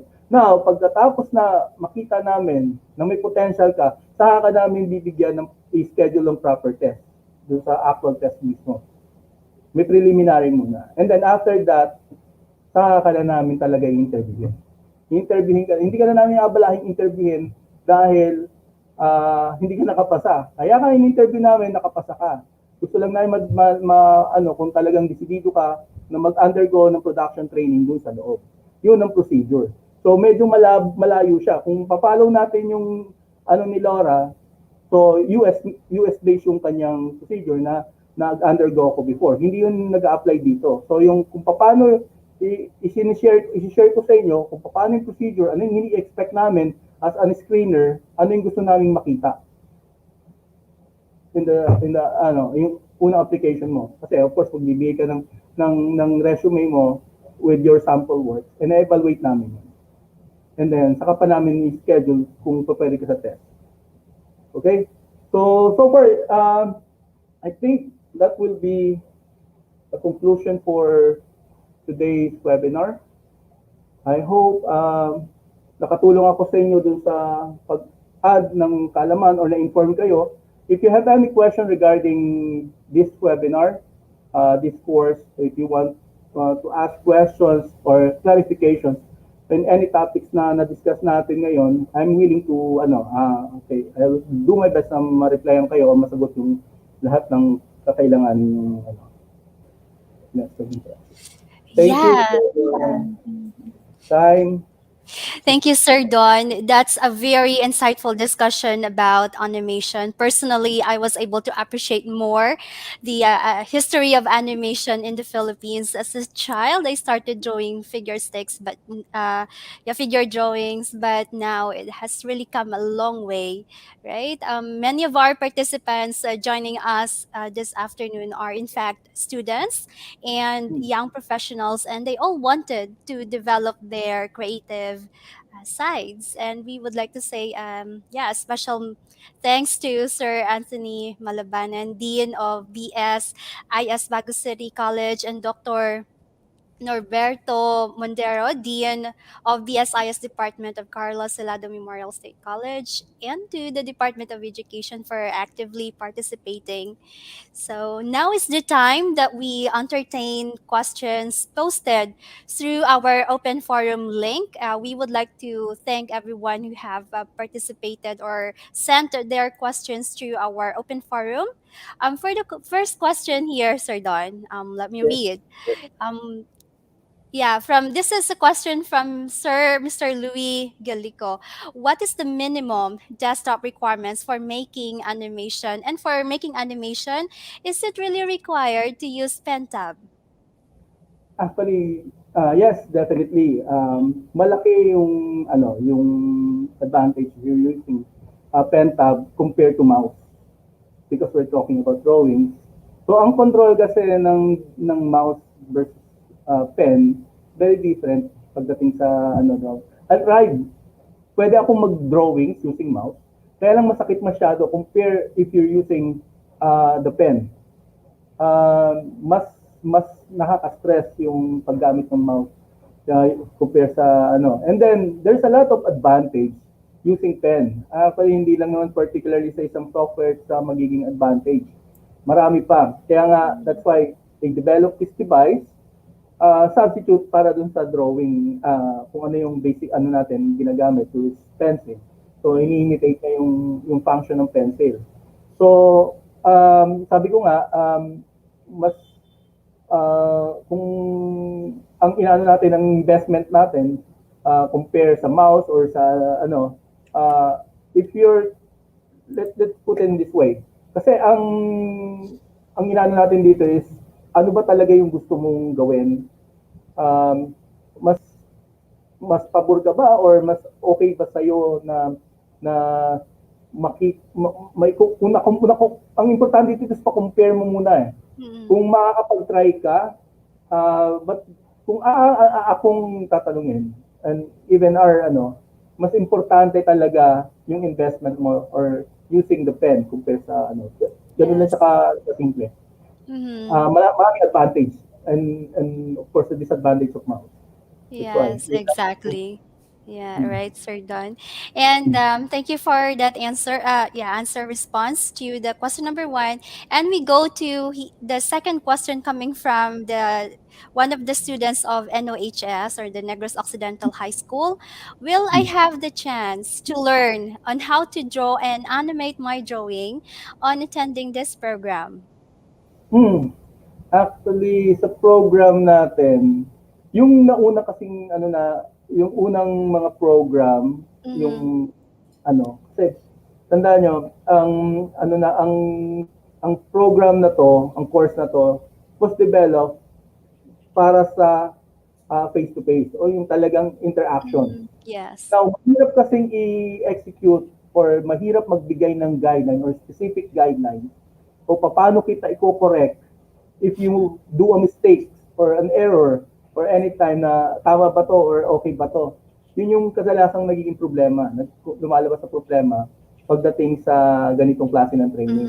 Kasi talaga yung training na to for face-to-face talaga. So ang pwede ko lang ibigay is mag-demonstrate sa inyo, katulad ng ginawa namin series ng webinar last year. Yes. Pwede ako mag-demo. Kaya lang, ang gagawin nyo lang is manonood kayo and you will try your best na gawin yung i-imitate yung ginagawa ko. Yun ang magiging problema. Kaya lang, ang training kasi na to is very extensive. Bibigyan ko kayo ng idea kung paano yung basic training ko noong nag-umpisa ako sa animation. Gumawa kami ng isang model na mukha lang siyang orange na may ilong at bilog mata at meron siyang hat. Ginawa namin siya ng isang buwan paulit-ulit. So ganun siya kay ang tinitest natin dito is hindi gagaling ka ba, mag-i-improve ba? Most likely in this kind of format hindi ko magagaranti. Nasa iyo yung kung parang dedication. Unless mag one-on-one tayo siguro, babantayan kita ng ilang oras sa ginagawa mo. Right. Ganun siya ka-extensive dapat na training, itong format na to. Ngayon, ang gagawin lang natin dito is inform kayo kung ano yung mga, i-prepare kayo kung ano yung dapat yung malaman about animation. Ito yung design ng program na to. So, at the same time, magkaroon kayo ng idea kung ano dapat anong preparation ang dapat yung gawin. Actually, meron mga sa internet naman, ng mga tutorial na mahahaba talaga. May mga tutorial na makikita ka sa internet, especially sa YouTube, na umaabot ng ilang oras sa particular, case-to-case lang yan. Especially pagdating natin sa figure drawing, which is very, very, very important na figure drawing, human figure, animal figure, human anatomy, so far and so on, yung mga parts ng Yes. ganun siya talaga. Self-practice, yeah. Ang hirap gawin yun dito, using technology right now. So ang pwede natin gawin is, pwede kong makipag-communicate sa inyo, pwede akong magbigay ng demonstration sa inyo through this procedure. Yeah. Kaya lang, ang hirap i-monitor kung masusundan nyo, paano ako makakapagbigay agad ng comment. Immediately dapat, at the end of the day, dapat makapagbigay ako ng comment, makita ko yung ginawa nyo kung paano kayo nag-improve. But Sir Don, yeah, let's also remind our participants that this is a modular kind of a series of webinars. So as we go along and move on to the next discussion, they will be able to learn new skills, and they will add up. That would add up to their skills, right? For now, we can only offer animation and visual graphic webinars such as this one. But in the future, when it is safe for Yeah. us to do the face-to-face training, then Mhm. you can come here. Our participants can come here at NOLITC and enroll to our programs. We are As you offering to can the see. Animation NC3 and VGD NC3, right? Right now, Sir Don is staging his webinar right in our digital animation room. So if you Yes. can see at his background, we have their state-of-the-art equipment. There you go. Yes, that is NOLITC is a digital animation laboratory, and these trainings that we are offering through webinars or in the future our 2D animation NC3 training is offered for free. Okay, and it is open to senior high school graduates, alpassers, and out of school youths, and young professionals, right? And okay, so let's move on to question number 3. How do you go about creating storyboards? Wow, and this is a question from Carlos Silado Memorial State College Talisay Wow. Campus. Actually, paano ko ba sabihin to ng mas maganda? Ito kasi ano yun, we can actually, meron kasing ano, sa, nakita ko sa isang course na nire-require yung storyboard. But, ito yung pwede ko lang i-share. Sa storyboard level, depende yan dun sa client, actually, dun sa requirement ng client. Kung professional storyboard ang gagawin mo, o hihingin mo, ipoproduce mo, medyo maraming requirements na hihingin. Skills requirement. Basically, sa ngayon, lalo na yung, I'm doing a lot of storyboard right now from different clients. Ang basic skills na nire-require nila, unang-una, animator ka before. Hindi siya basta animator na may minimum at least 10 years experience. And then, hanggat maaari, naging director ka na or supervising a animation. And then, next one is dapat magaling ka sa layout. Ibig sabihin ng layout, do you understand, not just understand simply a perspective. Most likely, ang requirements dito is yung mga comic illustrator. The comic illustrator, kasi requirements kasi magaling ka mag-drawing ng character at the same time, naiintindihan mo in depth yung background. Okay? Now, eto na mga yon. The other one is, naiintindihan mo yung cinematography. Cinematography is yung camera position, how you read the script, paano mo i-interpret yung mga eksena. Without skills in filmmaking or knowledge in filmmaking, mahihirapan kang interpret yung ganong klase ng, let's say, script. May iba-ibang level kasi ng script. So most likely, ang pwede mong gawin as a beginner is you can create comic strip. Na pwede mong i-depict yung kada sequence. Ang sinasabi naming sequence is wala pang camera work. Yung situation, let's say inside the room, walang specific ano yung nangyayari sa loob ng room. So magpo-position ka lang ng isang eksena doon. So yun lang ang pwedeng gawin. But in a professional storyboard, bukod doon sa sequence, may mga camera works na siya na dapat maintindihan mo. Now, kung pinag-usapan natin dito is kung ma-establish mo yung visual storytelling na sinasabi, you interpret the script by a sequence lang. Kasi meron pang isa na i-breakdown mo yun by a act. So, sequencing lang muna. So, by a sequence, basic interpretation, mas magandang equip mo yung sarili mo. Kung gusto mo talaga ng storyboarding, pag-aralan mo yung filmmaking, cinematography. Now, yung skill mo,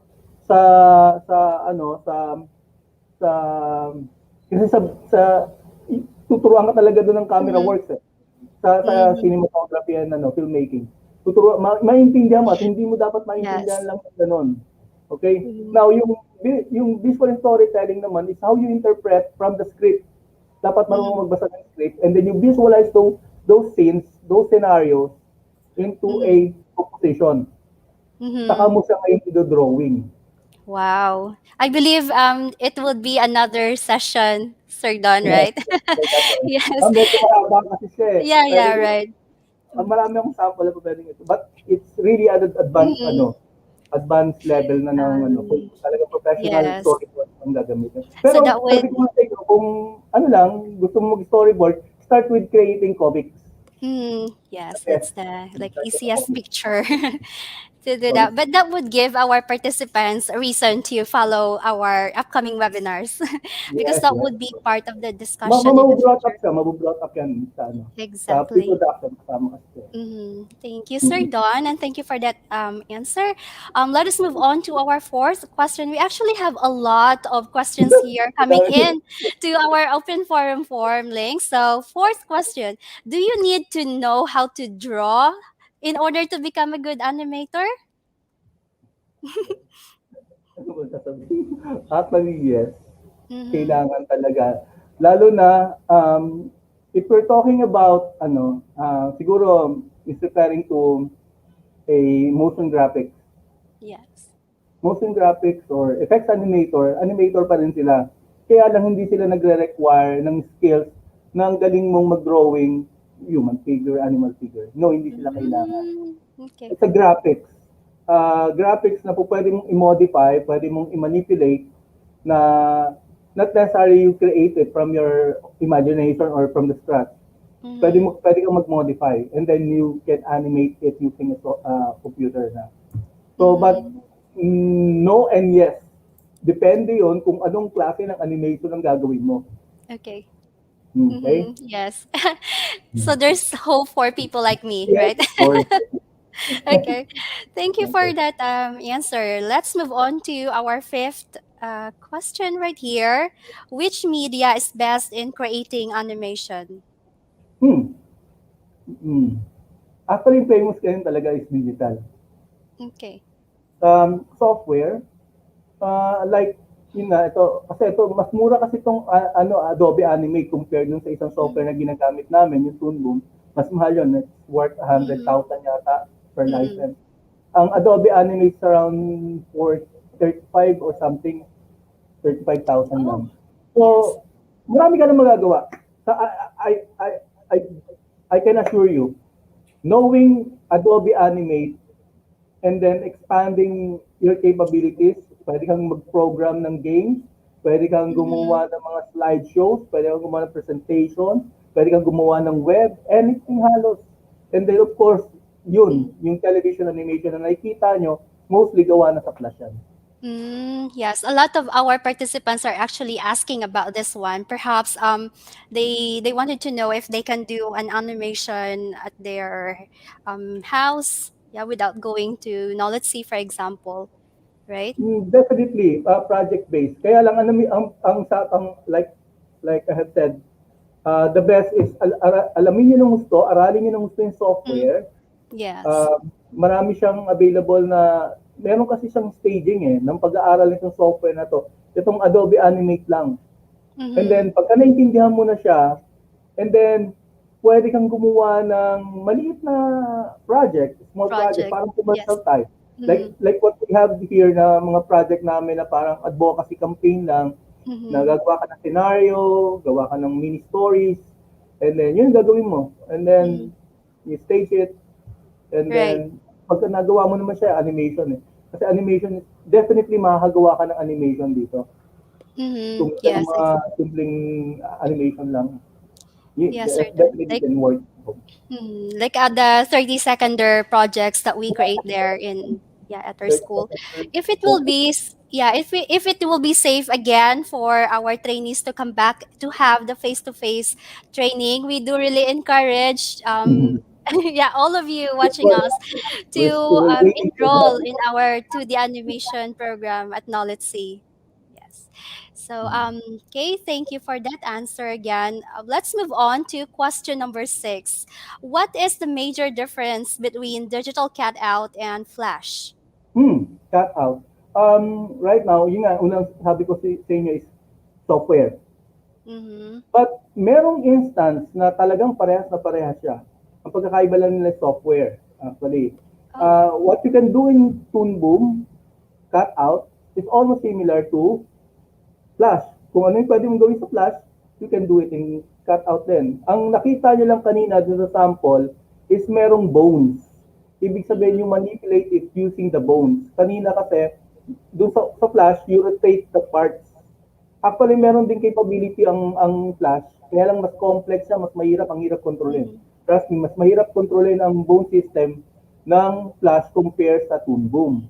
So, kaya nga meron kaming rigger na, ang rigger, ang tawag namin sa rigger, isa yung nag-place ng mga bones doon sa character. So, medyo mahirap siya. But, yun nga, definitely, mas, ang pwedeng gawin ng Flash, pwedeng gawin sa Toon Boom, pwedeng gawin sa Toon Boom, pwedeng gawin sa Flash. Pero cut out and Flash, parehas lang sila eh. Cut out, sinaptap din, yung procedure ng Flash, almost the same, kaya lang Flash lang ang tawag. Kaya lang chachap-chapin nyo din yung character dun sa Flash. Walang pagkakaiba siya. Software lang. That gives us the idea of the kind of knowledge that our participants have in relation to this topic, animation, right? And moving on to question number 7, do you use apps in doing animations, or do we need to use a particular apps in animations? Can you tell us what apps in animations for that can be used by beginners? Actually, meron yung, yes, actually may nakita ako yan na mga freewares. Sa Photoshop meron din. Actually, hindi ako masyadong fan sa mga freewares actually. Kasi nga hindi ko i-encourage na mag ano ng mga freewares na hindi i-recognize ng industry. So, as much as possible, i-less niyo yung pag-experiment kasi hindi ko lang siya, it's a waste of time. Focus on doon sa mga standard na binibigay o ina-acknowledge. Kasi may kanya-kanya eh. Ang dami ko na nakukuhang even the drawing, sa drawing software, ang dami, masyadong madami siya. But actually, you can use several, I know several software that ayokong kayo na makulta yung utak niya katulad ng iniisip ko. Nung pag-aralan lang yon kaya lang, ito lang pala to, kala ko kung anong special dito. Nagagawa din naman pala dito sa software na to. Yun. So kung ang concern nyo is baka wala kayong access dun sa mga ganong klase ng software, konting research na lang and then maybe you can ask some help. Maybe I can help you para maka-access kayo dun sa mga software na ganon. And I'm willing to help kasi pagpa-practicean nyo na lang naman, huwag muna kayong bumili dahil masyadong mahal. Diba? Pwede ko kayong bigyan ng copy ng or i-direct kayo doon sa makakuha ng ganung software. And then, pwede kayo magpaturo kung paano ini-install sa inyong system. Yes. Yun lang. But you're suggesting if they want to make it like industry standard, they go for the licensed animation softwares. Yes. Oo. Pero kung sabi ko, practice. Kasi mayroong mga educational version naman eh. So, tapos mayroong mga practice version. Meron naman ganun para ma-explore nyo lang yung software. And then if you decided na you want to purchase it, that you have a license to yun na lang siguro. Yes, sir, Dan. Talaga sa mga software na nire-recommend ko lang sa inyo right now is yung Toon Boom, Photoshop, Adobe series of na ginagamit na standard. Yun lang.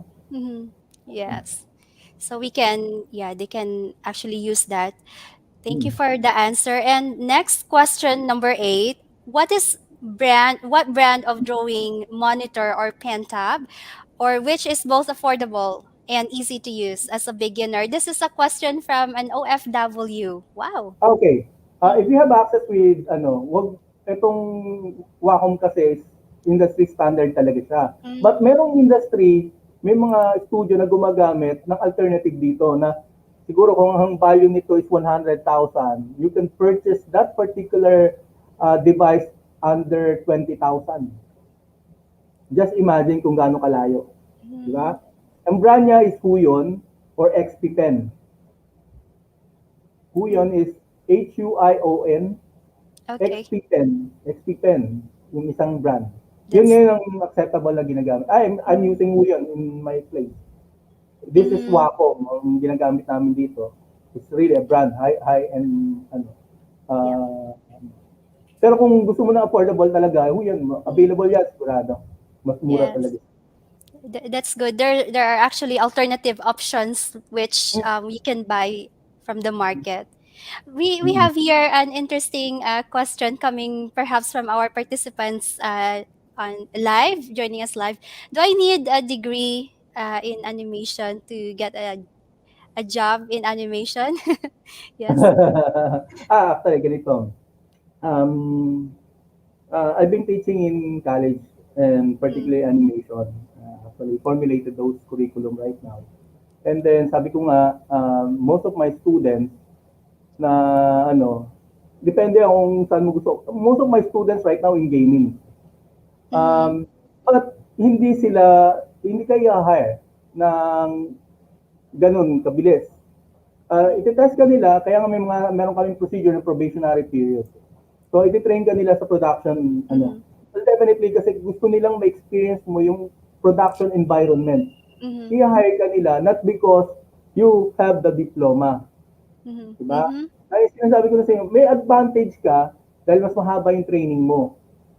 So, gamitin mo yun para ma-convince mo yung mag-screen sa'yo na bumabor dun sa skills mo. Kasi mas mahaba nga yung training mo eh. Compare, 4-year course ka. 4 years ka nagte-training. Ikukumpara natin dito sa TESDA na ilang months lang yan. Mm-hmm. Pagka pumunta kayo sa studio, we're not actually after with with the papers that you have. I'm sorry to tell this one. This real talk lang tayo dito. Tinitingnan namin, i-hire ka namin because of your skills, not because of your papers. Ganun lang siya kasimple. Meron kasing may mga estudyante din ako na nakatapos sila, nakaproduce ng thesis. Natapos na deliberate, na-defend nila yung thesis. Kasi nakukuha sila ng diploma. Is that a guarantee na ma-hire sila? Mm-hmm. I can plainly say no. Mm-hmm. Wow. So it depends on the skill and perhaps the Mag-focus ka lang determination. i-improve mo yung skills mo. Sabi nga na alamin mo yung kakailanganin mo, ano yung mga requirements na kakailanganin mo para ma-impress mo na may potential ka, na magiging asset ka or dapat kang include doon sa team. Mm-hmm. Wow. Yun yun. That's also quite a good tip to share to our audience. Right? And next, question number 11, and perhaps another interesting one. Can you tell us what is the hardest type of animation you have made so far? And this is a question from Carlos Salado Memorial State College. Again, Talisay Campus. Hardest. Actually, yung iniiwasan namin dito is yung masyadong maraming crowd, masyadong maraming effects, although merong effects naman talaga, yung effects niya na nadudurog yung mga building, although kaya nang gawin niya na simulated ng 3D, so kino-combine kasi namin yung 3D and 2D eh. Pagka masyadong complex, pwede kasing gamitin yung 3D sa mga effects.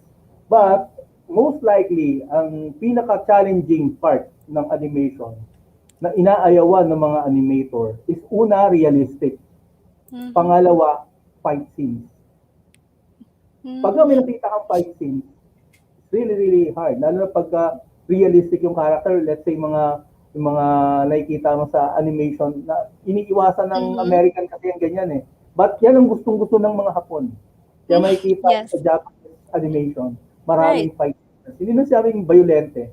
Kaya lang dyan mo makikita kung gaano sila kapursigido and how they challenge themselves sa mga ganitong klase ng gustong-gusto talaga nila. Like for instance, for me, myself, I started my training in Japanese animation. That's why nakilala nila ako na pagka may mga difficult scenes na sinasabi, I'm a 911 call eh.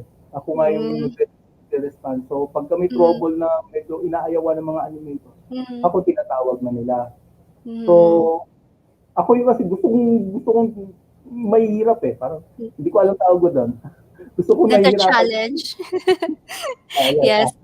That gives that makes us appreciate fighting scenes in animation even more because you said it's quite challenging and the hardest part for you. Kasi ang advantage nun, mag-i-improve ka.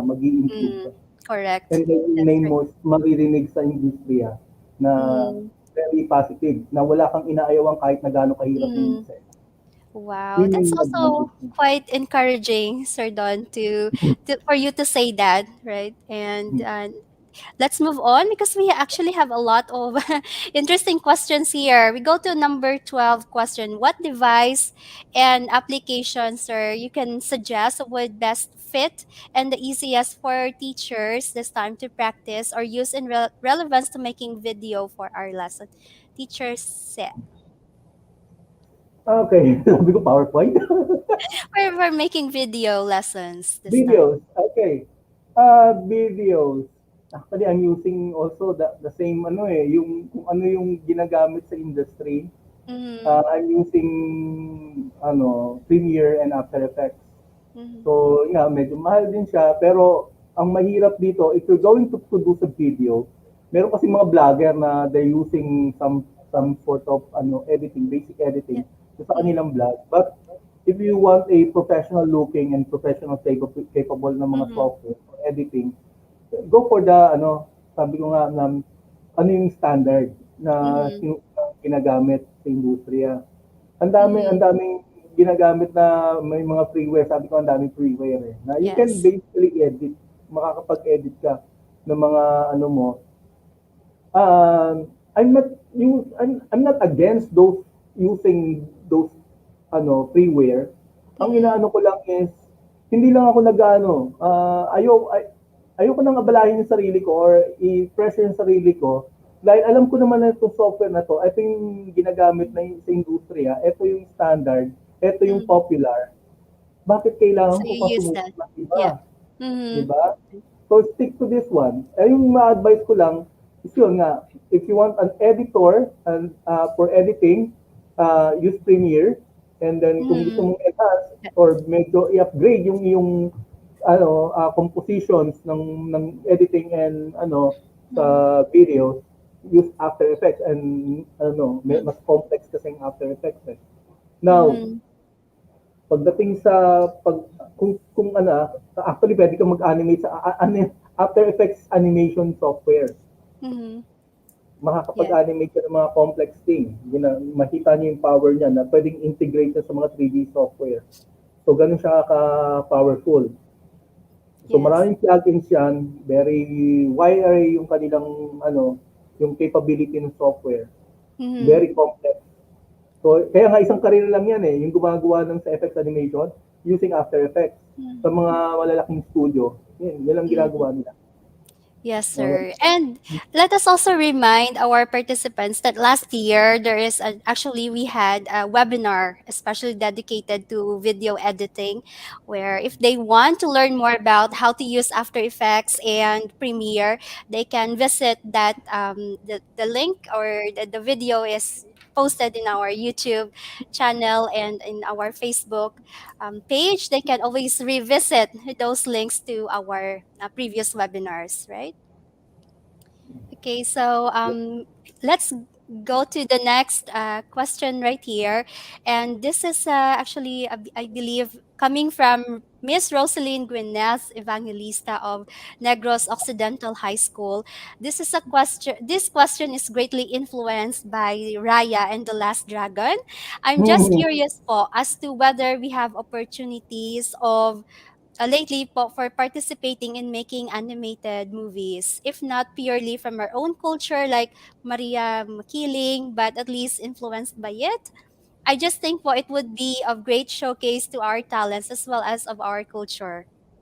Yes, actually, yung sinasabing original content, we promote that a long time ago. So, sabi nga nila, when you search for something na makikita mo yung potential, why not, di ba? Bakit lumabas yung Raya? And ang dami namang, sa totoo lang, ang daming animators na Pilipino na nasa loob ng mga studio sa US.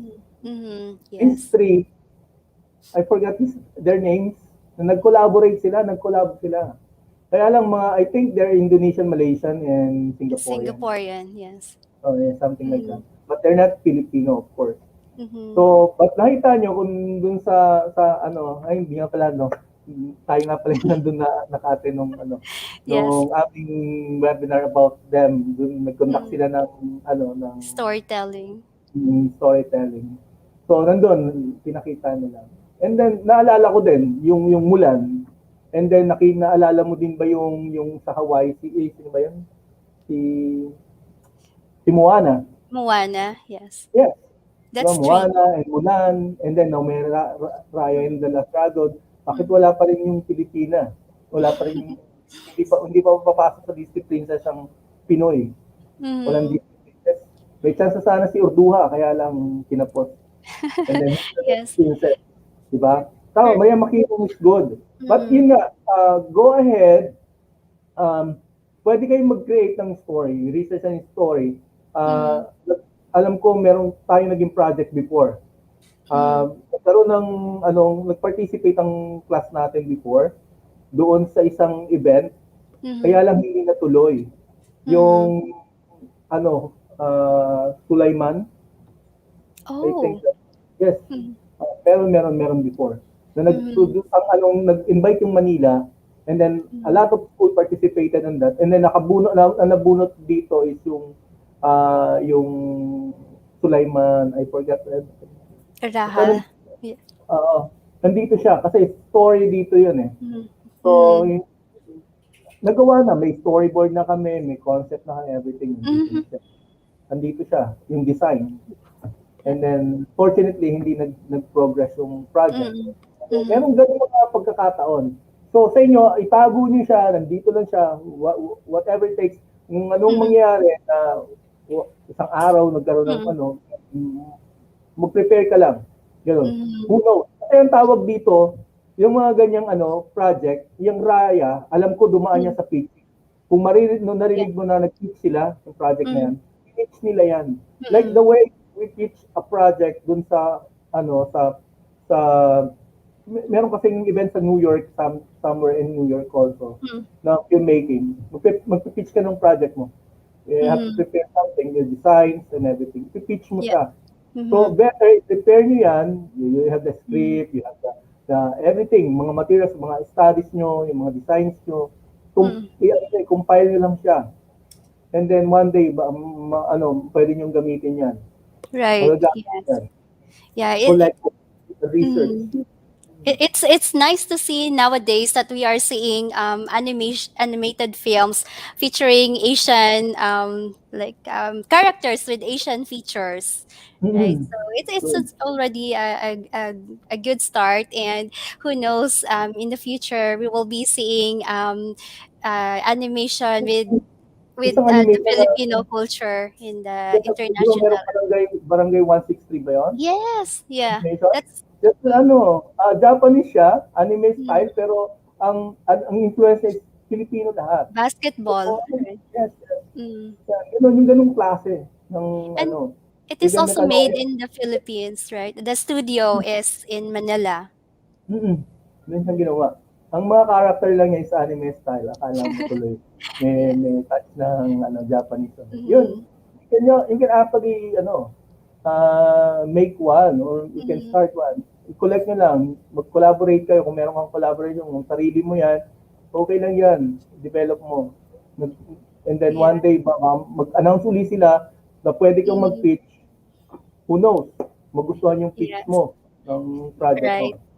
And it's good, Sir Don, that this question or comment is actually coming from a high school student, Gwyneth. Wow. Yes. So who knows, like our future generation will be able to make it to the international Yung pointers industry. Kailangan lang i-guide lang sila. Baka nga kasi, we cannot discourage you, of course. We encourage more than that kasi nga, original content is very lahat ng mga nakikita yung mga big time project, pinipitch lang yan sa Disney. Pinipitch lang yan. Yes. And then magkaroon ng interest ng producer, okay, good. Interesado ako dyan. Yun lang kasimple. Develop niya. Yes. And they could pitch in their ideas in the future. Right? And thank you for that response. Okay, so another query from Mandy Louise Ambrad. Will we have activities and projects to do during this webinar? I was, since this is first time, and Mm-hmm. then I brought up itong ganito, kasi I'm expecting na magle-lecture lang talaga ako because the Mm-hmm. duration is 2 hours. So pwede siguro akong magbigay ng mga, do sa mga interesado, or talaga, Mm-hmm. ano, maybe I can give you some, ano, exercises, of course, na pwede ako magbigay kung interesado kayo. Maybe um, you can actually send some feedback kung ano yung mga interest nyo most pagdating sa animation. So that I can prepare a special materials para sa inyo dun sa mga Yeah. talagang interesado. Why not? Kasi meron available naman kasi yung mga materials dito. And then I Mm-hmm. can send you to practice, for you to practice. And then maybe we can interact, o medyo ako mag-check sa inyo ng once or twice a week kung ano yung development nyo. You can Wow. also, well, why not? Yes. Advising is just ganun na naman kasimple yan. Mm-hmm. Yeah. Sir, Just advice. you we will make this webinar as engaging and as interactive as we can, right? Mm-hmm. Definitely. Yeah. So, and well, the questions never stops. Question number 13 here. Do you offer online class for outside Philippines? For instance, video editing, animation from Theodore Arellano. Wow. Maybe this is an international viewer. Mm-hmm. Mm. Okay. Paano ko may answer yan? Gano'n ba? Maybe they can watch our webinars, right? Kasi Mm-hmm. de- depends on kung ano yung scheduled na Mm-hmm. course or yung webinar na ano natin. But of course, if you're really interested in learning something or more than what we have, kasi yun lang talaga nakaschedule sa kanya, maybe you can actually, ano ba yung maganda sabihin dito?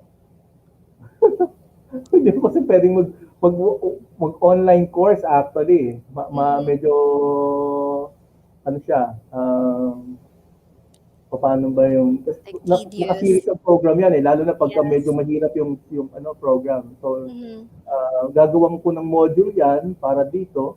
So para Mm-hmm. sa particular na program na yon, lalo na pagka may engagement or exercises, Mm-hmm. follow or checking or something. Alam mo, yung online, Yes, regular we're online. done. But we can again remind them to subscribe to our YouTube channel and to our Facebook page because we will be yeah, posting the links to our webinars there, and they can follow our latest program offerings that we offer online, like Yeah. webinars like You this one. can place a suggestion there kung ano yung Hmm. interest They mo. can, yes.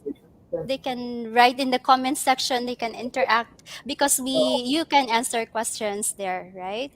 And again, to remind all of them that this is a module, this is a series of webinars, so it is important that they follow or they attend each of the webinar that Sir Don offers for Okay. animation.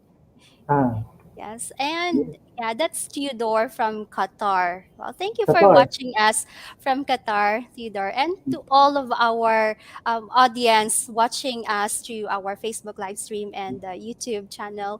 Again, please, we would like to remind you to subscribe to our YouTube channel and follow us to our Facebook page. That's facebook.com/knowledge inspire. That's it. That's actually the last question from Theodore. Okay.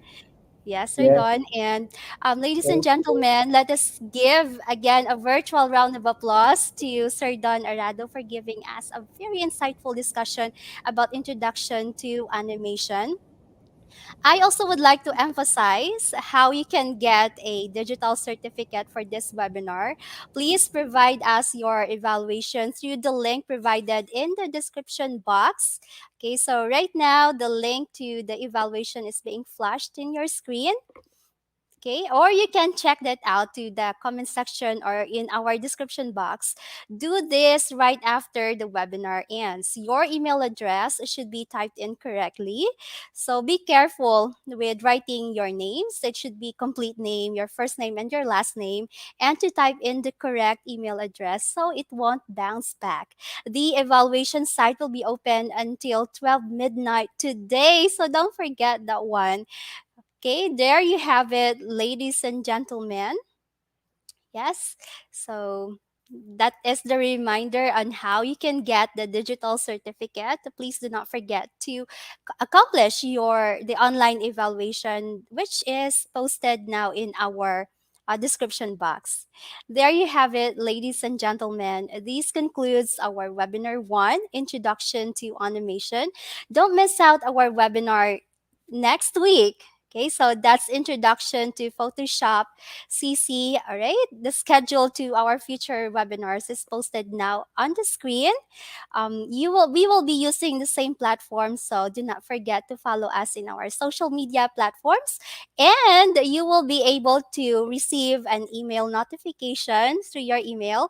So please do not forget to register to our online registration link if you have not done that yet.